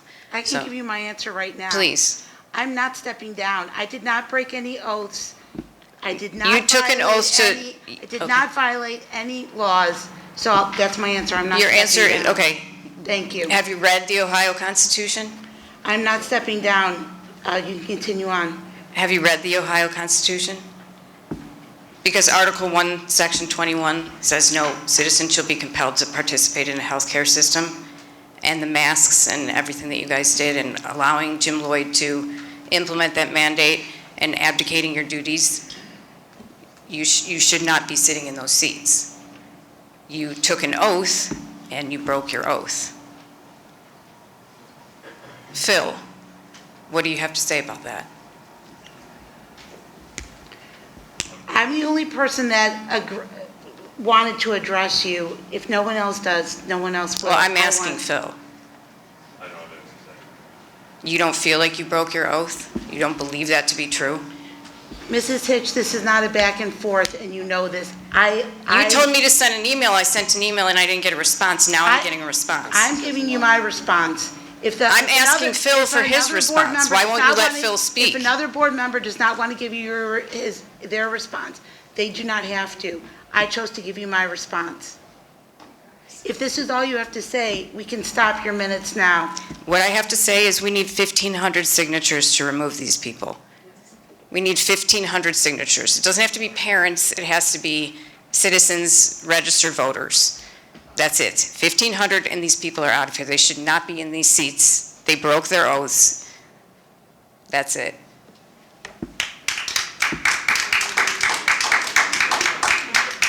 Jen Abbott.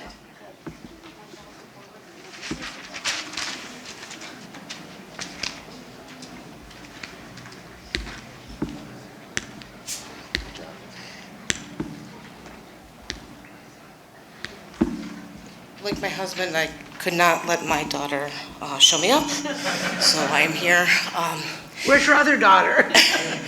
She's at school, doing extremely well. Thank you for asking. She is exceeding beyond all of her peers, so I'm sure due to this education. But that's, really not why I'm up here. I think all I have to say is look around here right now at the people who came out today to support Dr. Lloyd and are advocating for our students. And I think you don't really need to look any further. For those of the people here that don't understand that the world was in a pandemic and a lot of, nobody knew in the entire world knew how to do anything and things were changing and how that can't be understood is a different topic. But as far as the school, as far as our superintendent, as far as the education that kids are getting here, look around. Dr. Lloyd, you should be very proud of what you're doing. Look at these people that are all here supporting you, telling people out loud that they're supporting you. That's all the proof you need to renew this guy's contract. He's one of the best superintendents that I've ever seen in this district. So, that's it.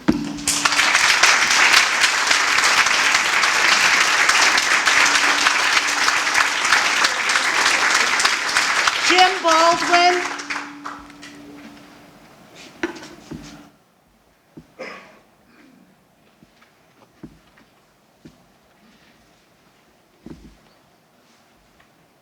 Like previous school meeting that I went to, I didn't plan on speaking, but after hearing some stuff, I felt I had to. You know, Dr. Lloyd mentioned something about our children working and doing things they love. I have a 24-year-old and a 26-year-old that graduated from this district. They don't go to work. They go and do what they love. My son is a baseball coach and a school guidance counselor, and my daughter is a speech pathologist. Both have master's degrees, and they've done far more than I've ever expected them to. And thank you. Thank all of you. I can't express it enough, what this district has done for my children, for my family. You know, when we moved here 21 years ago, we never really expected it, but I fell in love with this community. We volunteered, and I just thank you, everybody. Look at the support here. I mean, I don't want this man to resign or step down. Anybody else who's with me? All right. That's all I have to say. Thank you very much.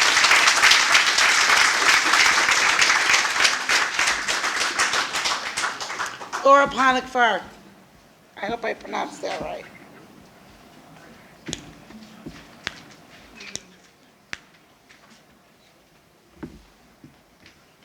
You pronounced it perfectly. Speaking at a board meeting is very much outside of my comfort zone, but I have become increasingly concerned that the people who speak the most and speak the loudest are sometimes perceived to be the majority, and I do not believe that that is actually the case. As such, I felt compelled to speak. I am deeply concerned about some of the things that I have heard here tonight, things that should not impact our children. While public education is never an entirely neutral endeavor, I feel like we are losing sight of what is best for all of our children in the community at the macro level by attempting to limit education to specific belief systems. Furthermore, I am appalled at the behavior I have seen on social media towards elected officials and employees of the district. Those conversations are not productive. That is not how problems are solved. I do not view the district as infallible, and I do not agree with every decision that has been made while we've lived here. However, I understand that my feelings are based on my personal opinions and beliefs, and those are not representative of the entire community. Therefore, I do not demand that my way is the only path that is taken. I do take issue, however, when people demand that their beliefs and opinions are the only ones that matter in a diverse community like ours. I want to say that I do have complete faith in the board, in Dr. Lloyd, and in every employee of the district, in that when they come up to work each day, they make their decisions in the best interests of all the children in their community. Thank you.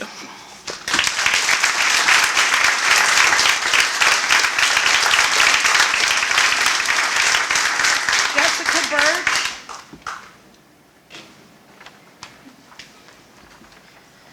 Sorry, I literally signed up 30 seconds ago, so just bear with me. I'm gonna be honest, this is my first school board meeting. I've never attended one. I had full trust in these people right here for my children.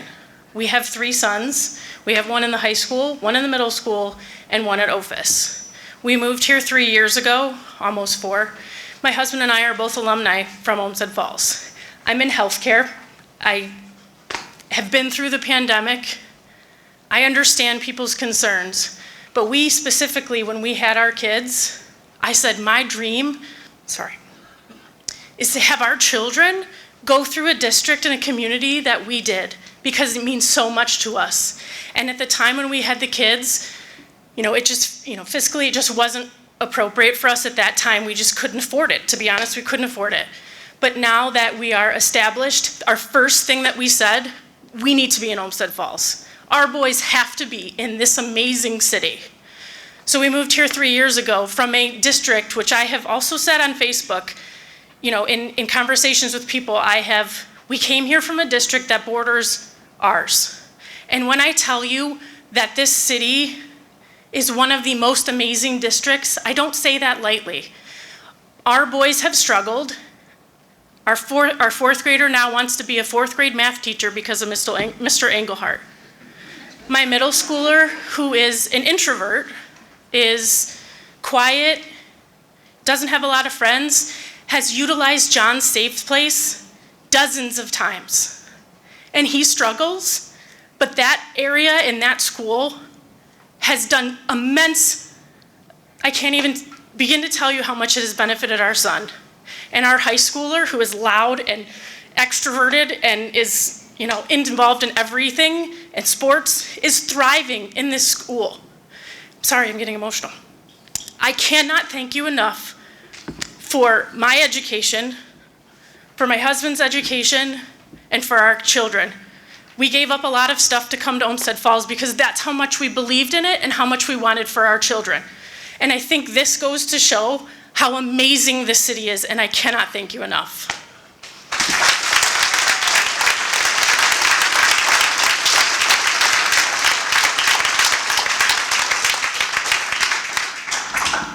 It looks like we're down to our last speaker of our public comment section, John Mercer.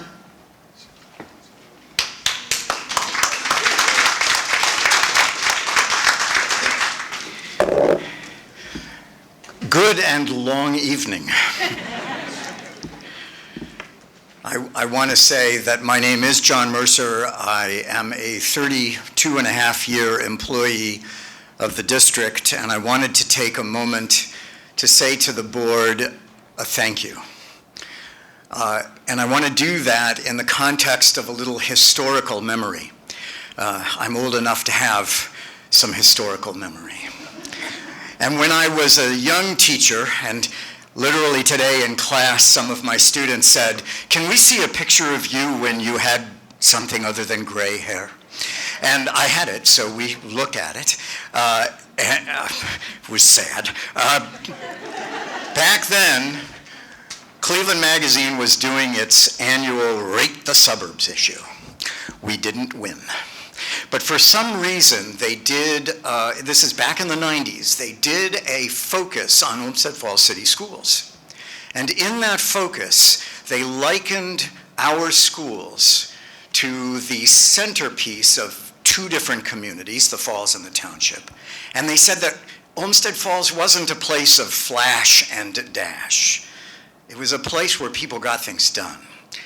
And I know that's true because the modern technology I had when I started teaching was a piece of chalk and a slate board, which I still have. Come to my room, I'll show you. And I still use it. But what they said that stuck with me was they said, when there's a problem, the people of Olmstead Falls gather together, almost like an old-fashioned barn raising, and they solve the problems together. And I want to thank you because I believe that you're keeping that barn together. You're keeping our horses in the barn, and you're keeping that barn and that structure together. And we've faced a lot of challenges in the 3+ decades that I've been here.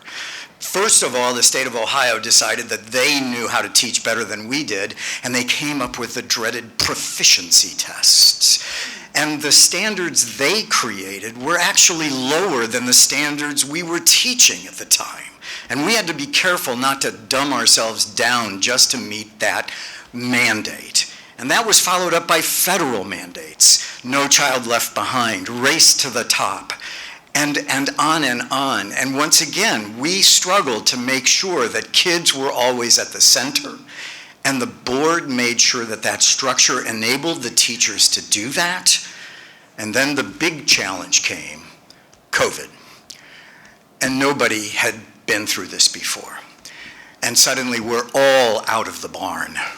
We're all at home, teaching through the internet, trying to make these tiny little screens a meaningful barn, and then finding ways to get back into our safe places, our safe spaces, our school. And you helped us and enabled us to do that. And you've heard the amazing success that it has yielded. Our students, when they graduate, they go to college, generally the college of their choice, and they succeed. Or maybe they go to the military and they succeed. And we have a significant number of West Point graduates in our history. Other service academies, but we do really well with West Point. I'm not sure exactly why. And if students go directly into the work world, they succeed too. And they get that foundation here, the community business partnerships that you have enabled our barn to create and be a part of. They really work, as we saw from kids earlier today. Kids giving back to the community, sports teams doing yard charges and raking leaves for the elderly during the fall season. And I could go on, but I only have 5 minutes and it's really late. But I could only tell you all these things happened because I can stand shoulder to shoulder with really incredible teachers. My colleagues are the best, and you've enabled all of us to gather in this barn. And I really appreciate that. And the barn is safe and it's clean because we have a staff that does its job and continuously succeeds with safety, cleanliness. And ask some of our kids, ask any high school, who's Timmy? And they know that he's their favorite custodian. And so I just wanted to say to you, thank you for keeping the Olmstead Falls tradition, the Bulldog spirit alive, and for letting me be a part of it for almost 33 years. Thank you.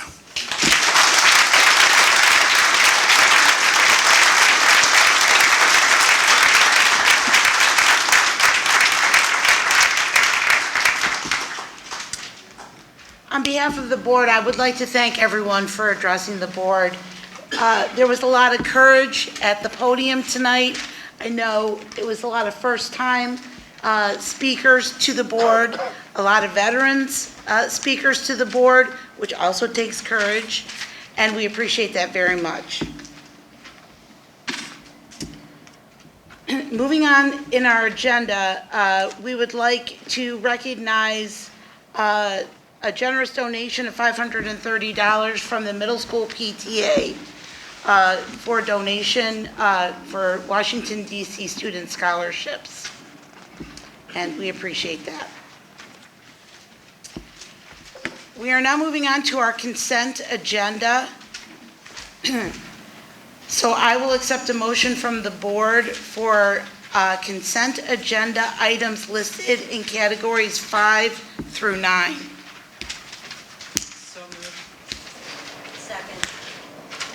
Is there any discussion from the board on consent agenda items 5 through 9?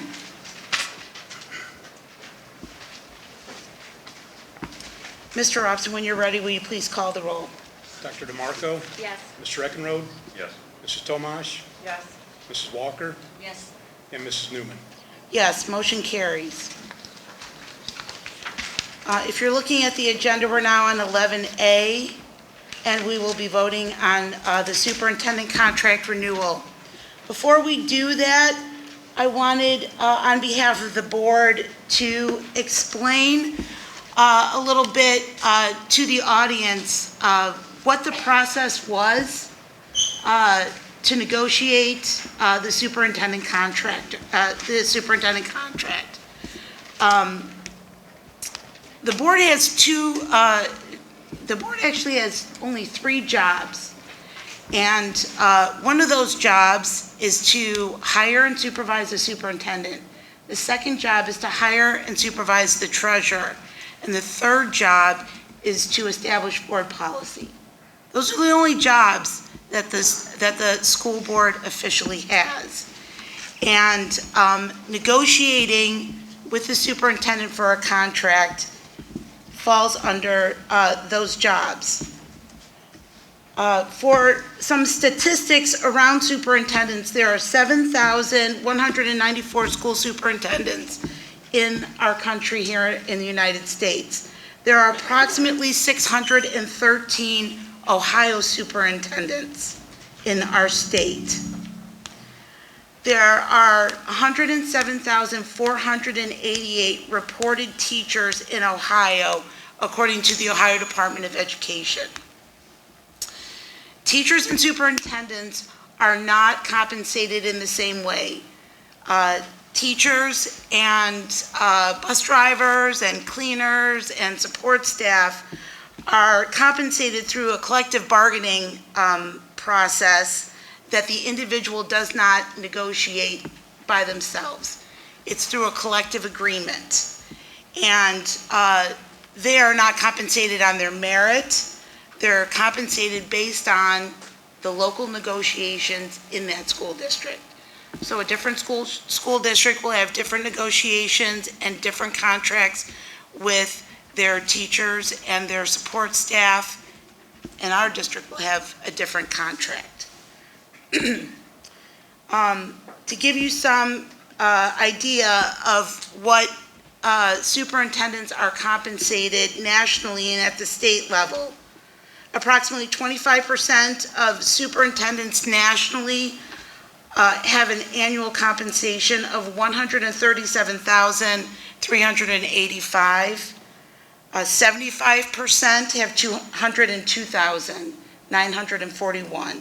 In the state of Ohio, 25% of superintendents are compensated $134,143. 75% are compensated $198,151. Our current superintendent, his base salary for 2021 and 2022 is $152,488. He's not at the bottom and he's not at the top. Okay?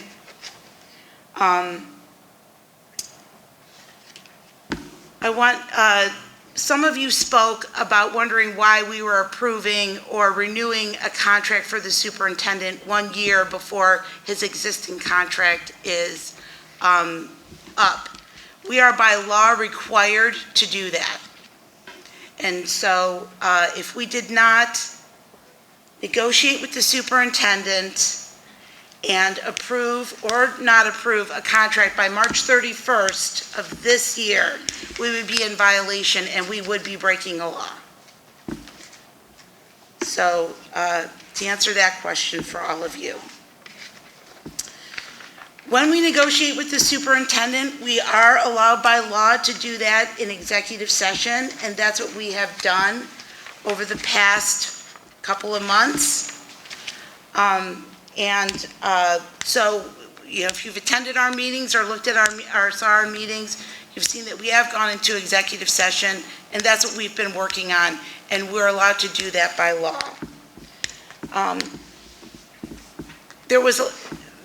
There's a lot of moving pieces to go into negotiations when you're negotiating with your superintendent and your treasurer. They're both very similar. We conducted an environmental scan at the beginning of the negotiations of other superintendent contracts within the Northeast Ohio area. We looked at superintendent contracts in the following schools: Midview, North Ridgeville, North Royalton, Rocky River, Solon, Strongsville, and Westlake, and compared those superintendent contracts to the contract that we have currently with our superintendent.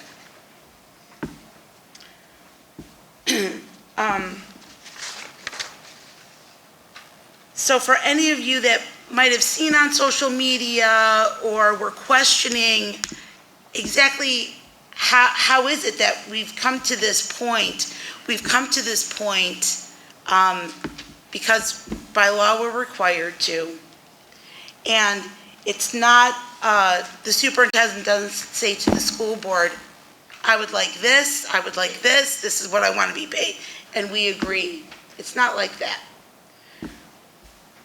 We understood what other superintendents were getting compensated in the area. We wanted to make sure that we were negotiating a fair contract for our current superintendent.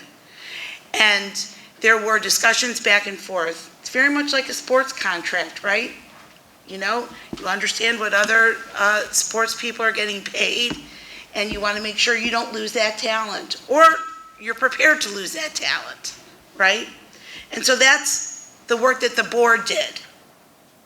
And I thought that it was important for you to realize that it's not a singular conversation, it's a collaborative conversation, and it's an understanding that that is agreed upon and come to.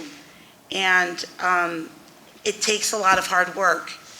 And we're prepared to take a vote on this contract tonight. And I'm very proud of the work that the school board did to come to this point tonight. And I'm proud of the work that the superintendent did to also work with us to come to this point tonight.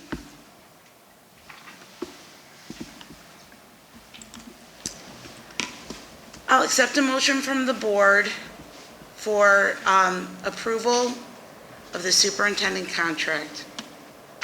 So moved. Second. Is there any discussion on the approval of the superintendent contract? Yes, Mrs. Newman, I would just like to make some comments.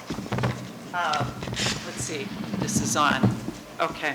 Yeah, I am currently in my, you may know some of this, but I'm going to take you through a little bit of history. I'm currently serving in my 7th year on the Board of Education. I was initially appointed in February of 2016. Then subsequently, I was elected twice by the voters to serve on the board. In addition, I'm a mother to 2 successful graduates who spent their entire K-12 experience in Olmstead Falls City Schools. One who went on to succeed in college, the other who went on to succeed in the trades. Both of my boys are well prepared for life as a result of our school district. They're self-sufficient contributing members of society, and they're happy. My youngest child, Sarah, who you heard earlier from tonight, is a senior at Olmstead Falls High School, and she's also very prepared to take her next steps into adulthood. I give you this background not because this is about me, but because I believe that my lengthy personal involvement in this district is really relevant to my views on the renewal of Dr. Lloyd's contract. One of my biggest surprises after being appointed to the board back in February of 2016 was the bandwidth required by the district administration, not only Dr. Lloyd, but the other administrators, to effectively carry out our strategy day in and day out, given the breadth and the variety of issues that arise, often unexpectedly. Our vision as a school district is to inspire and empower all students to achieve their full potential and become meaningful contributors to our society. And I truly believe that Dr. Lloyd leads our school district with this vision first and foremost in his heart, his mind, and through his actions. He is not perfect. I'm not perfect. None of us are. Dr. Lloyd and I haven't agreed on everything along the way. We've had a lot of tough phone calls, a lot of tough conversations. I like to think we've learned from each other as a result of those, but I appreciate that we can have those conversations. And I can't think of anyone else that I would rather entrust at the helm of our district than Dr. Lloyd. He has demonstrated tremendous leadership centered on what is best for our students by being a vocal advocate in finding better ways to evaluate performance than the mandated state testing score system. I believe that Dr. Lloyd's courageous and collaborative decision-making through the pandemic was outstanding during a really difficult time. The job of a superintendent never ends. He works 24/7, I'm convinced. He always has to be prepared to receive that unexpected phone call at any time of the day or night regarding an issue, maybe with a student or a staff member. And I can't thank him enough for the work that he does. So it is with my very thoughtful consideration, after many years of experience in this district, that we are extremely fortunate to have Dr. Lloyd's intellect, passion, energy, and commitment as our superintendent. Thank you. Are there any other discussion from the board? If not, I have something I would like to say. I'll make just a couple comments. By the way, I didn't know we were going to prepare a whole thing like that. Not we, no, I did, but. I'm over here with little notes. Whew, okay. No, thank you, Cynthia, for that, and I echo your comments. Mr. Corley, can we do better? Absolutely. Individually, we can do better. As a board, we can do better. Dr. Lloyd can do better. Brett can do better. My relationship with Jim started when my son was in first grade. My older son was in first grade, and something happened at the school, and I fired off an email that in hindsight probably should have been left in drafts for a little while. And I think at that time Jim was probably more gracious than he should have been in his response, but that's how my relationship with Jim started. So I think we've come a long way since then. But you know, anybody that was here at the last meeting heard you know, some disagreement with direction that had been taken in the school with the PBIS survey and all that stuff, right? So I think we're able to have frank conversations when necessary amongst ourselves and with Dr. Lloyd. But yeah, we can do better, and that's part of the process, right? That's what we teach our kids in school: learning, growing, trial and error, recalibrating, always doing better. So I thank you for that comment, because it is a good one. Mr. Abbott stole my thunder a little bit, because the one comment I was going to add was building a team, right? Any organization, you know, you really can judge it by the team. One of the emails we got this week from a concerned citizen, it was really interesting, because this person said, you know, look, it's nothing against our district. The teachers are great. The administrators are great. The buildings are great. The curriculum's great. Everything's great. I'm paraphrasing a little bit. But Jim's got to go. And that just didn't make any sense to me whatsoever, right? And again, he's not infallible. He certainly can do better in certain areas. But when you look top down from line 2 all the way down, and you don't have much to complain about, that says something about line 1. So I just wanted to say that, and thank you, and I will be voting this. I would just like to, I agree with certainly both what Phil and Cynthia said. As I'm obviously a new member of the board, I chose to run for school board because I believe in public education. I believe in what it does. And I don't think you could find a better, a more passionate, or a more committed advocate for public education than Dr. Lloyd. So, and that's why I certainly support this. Can I just say ditto? Y'all got it covered. I feel like I have to show my street cred. I've also been around for quite a while, and have been involved very deeply in the schools from the day we set foot into this town. And I'm here because I believe in what we're doing. I believe in who we have doing it, and I see the product of that every single day, whether it's in the community, whether it's in my home, whether it's in my professional life, through our grads that I end up with. I couldn't be more proud to be sitting in this seat and sitting here next to all of you guys and doing what we do. Appreciate you. Thank you. I did prepare a remark. I served on this Board of Education for 9 years with Dr. Lloyd as our superintendent. He came on in August of 2013, and I was sworn in January of 2014, so we've been together for quite some time. Throughout this time, I have witnessed a superintendent that is wholeheartedly dedicated to Olmsted Falls City Schools and to the individual success of each of our students. His passion for public education is strong and deep.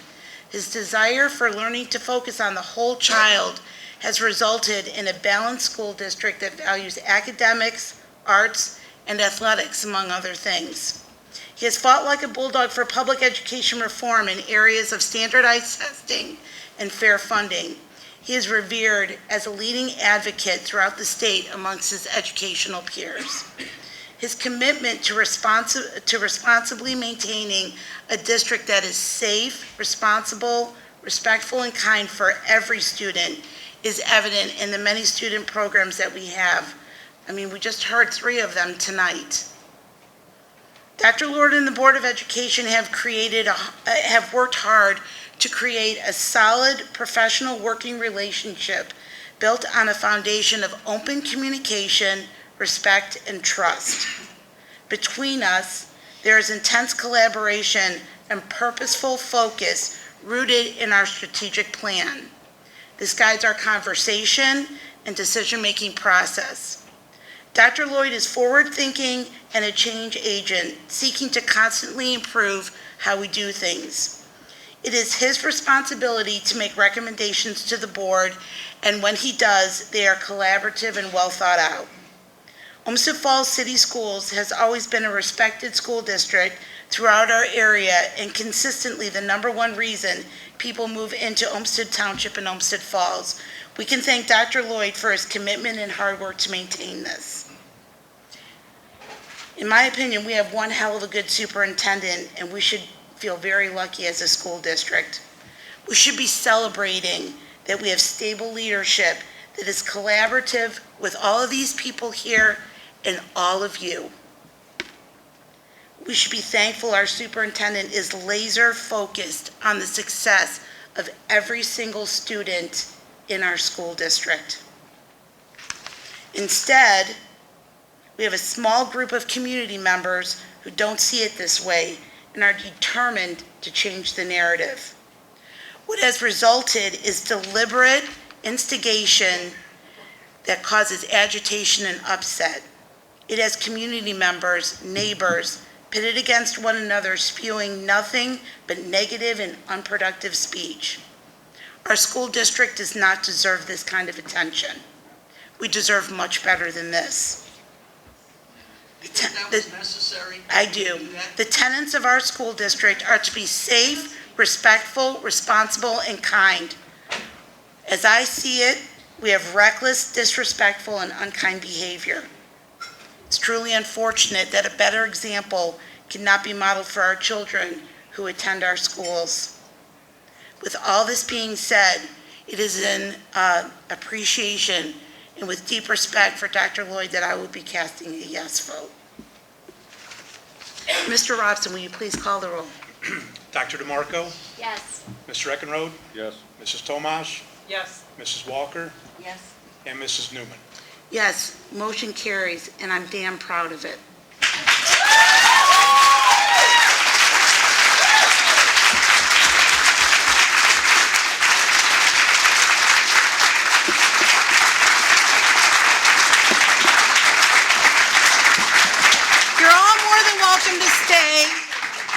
You're all more than welcome to stay. We just have some housekeeping items that we're going to discuss. If you want to leave, great. We appreciate everybody's attendance. I'll just wait just a couple minutes. Congratulations.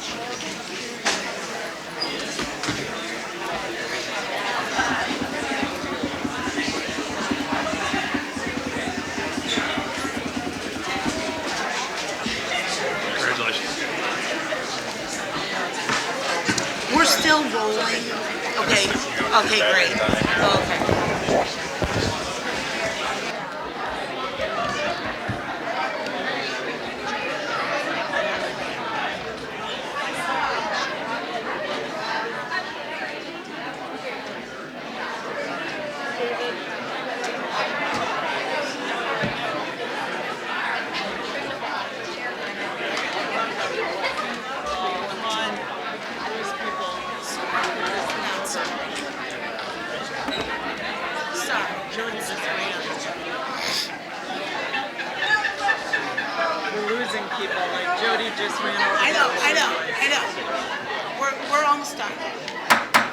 I just need, I need all board members back to the table. This is Dr. DeMarco, back to the table.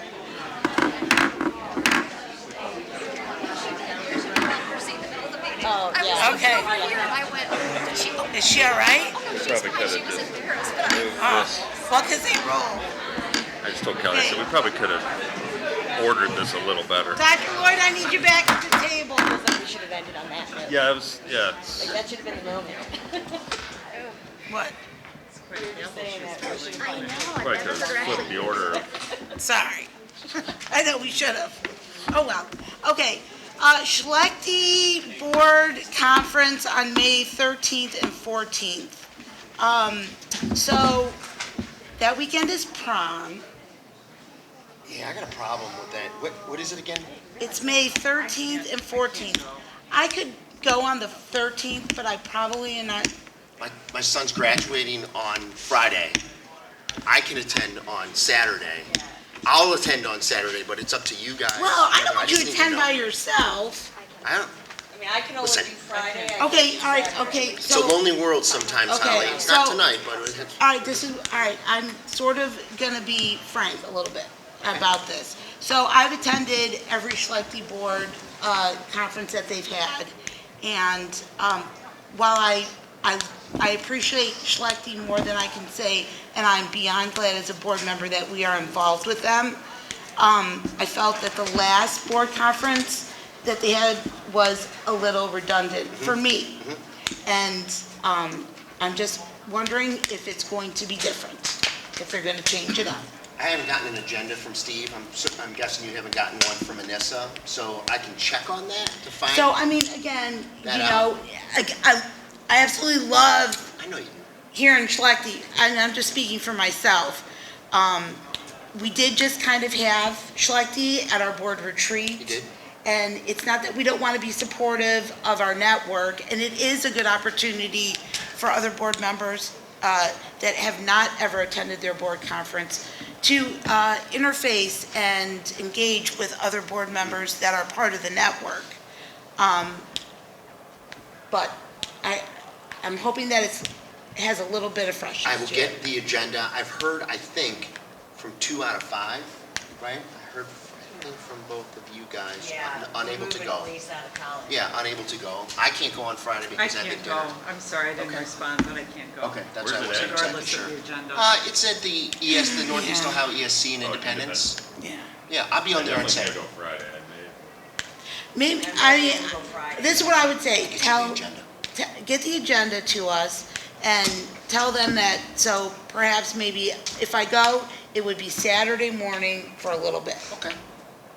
Same. I Yeah. could do that. I could do go Saturday morning for a Saturday little morning, bit, But but not the whole day, and, I maybe could go Friday, but if I'm the only one that's going Friday, I'm not gonna go, sorry to say. It's okay. All right?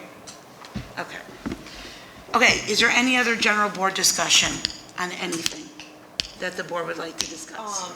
I guess I just wanted to follow up. I know it's May, but the doodle was sent out about changing the May meeting date. Oh, yes, and okay, yes. So, where this stands. last I checked, we could not come up with a date. We have a work session scheduled, and so probably what we're going to do is only have one meeting in May and have it on the work session night. So it's like May 3rd, I think. I have to look. Yeah, regular would have been the 19th, not the 3rd, the 5th. Saturday. I'm sorry, I can get this. Looks like it's the 4th. Thank you. Yes, which that was a change date as well, I think. So 99.9% chance that our May meeting will be, our regular meeting will be on May 4th. But we'll obviously send out a notice, we just haven't done that yet. Well, you can't, so you will be canceling the 19th then, that's a no-go. Yeah, the 19th is definitely a no-go. That's getting canceled. In fact, so, Mr. Robson, yes. We're canceling the 19th, we're canceling our work session, and our regular meeting will be on May 4th, Wednesday. It's a big change, and we don't like to do that, but it's necessary. which just leads me to say that we have not populated the work session discussion topics, right? Usually at the beginning of the year, we kind of map out what we want to talk about, and like longer term projects that we want to work on. And wow, it's already March and we haven't done this yet. And it's sort of, you know, the president and the superintendent kind of do it. Here's what I just don't want to happen, and so Dr. Lloyd and I will be working on this. Maybe he doesn't know it yet, but he does. To populate the work session, right? There is stuff that we could be working on, right? And we need to make sure that we do that. And it's very easy to say, oh, we can just push that off till next month, and then we don't have a meeting, and then all things get pushed off, and we shouldn't do that. And so just know that it's not preferred to not have 2 meetings a month, but May is necessary. I mean, one of the things we could take a look at are the topics that the board generated that didn't necessarily get on the agenda for the retreat. Or more follow-up on the items that we did talk about at our board retreat. We always do policy too. We could always do policy, but we kind of have a system for that now. But, you know, again. Forecast as well, if we're not going to have a work session in May, we can do the draft in April. Oh, that's right. So we'll have to approve it. And then approve it in May. Is that too early, Brett? Is that too early for you? For a draft in April? No. But to approve it in May? It has to be. It's got to be done. It has to be approved in May. I think we'll be all right. But it's not too early in the month? We'll shoot for that. I don't think there's a whole lot of changes we're going to be doing to it. Great. Other than some capital items, so it looks good, Okay. Yeah, I forgot about, I didn't forget, but I did forget. Oh, Okay. we'll get it. Okay. Okay, so our next meeting is our work session on April 7th, and then our regularly scheduled meeting is on April 14th. It was changed. It's not the 24th. You didn't want to meet on a Sunday, huh? Why not?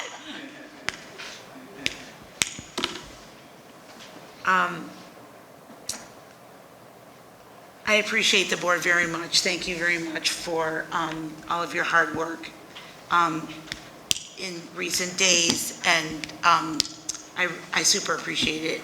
I also appreciate our superintendent and our treasurer, who also did a lot of heavy lifting as well. So thank you. I will accept a motion for adjournment at 9:36 p.m.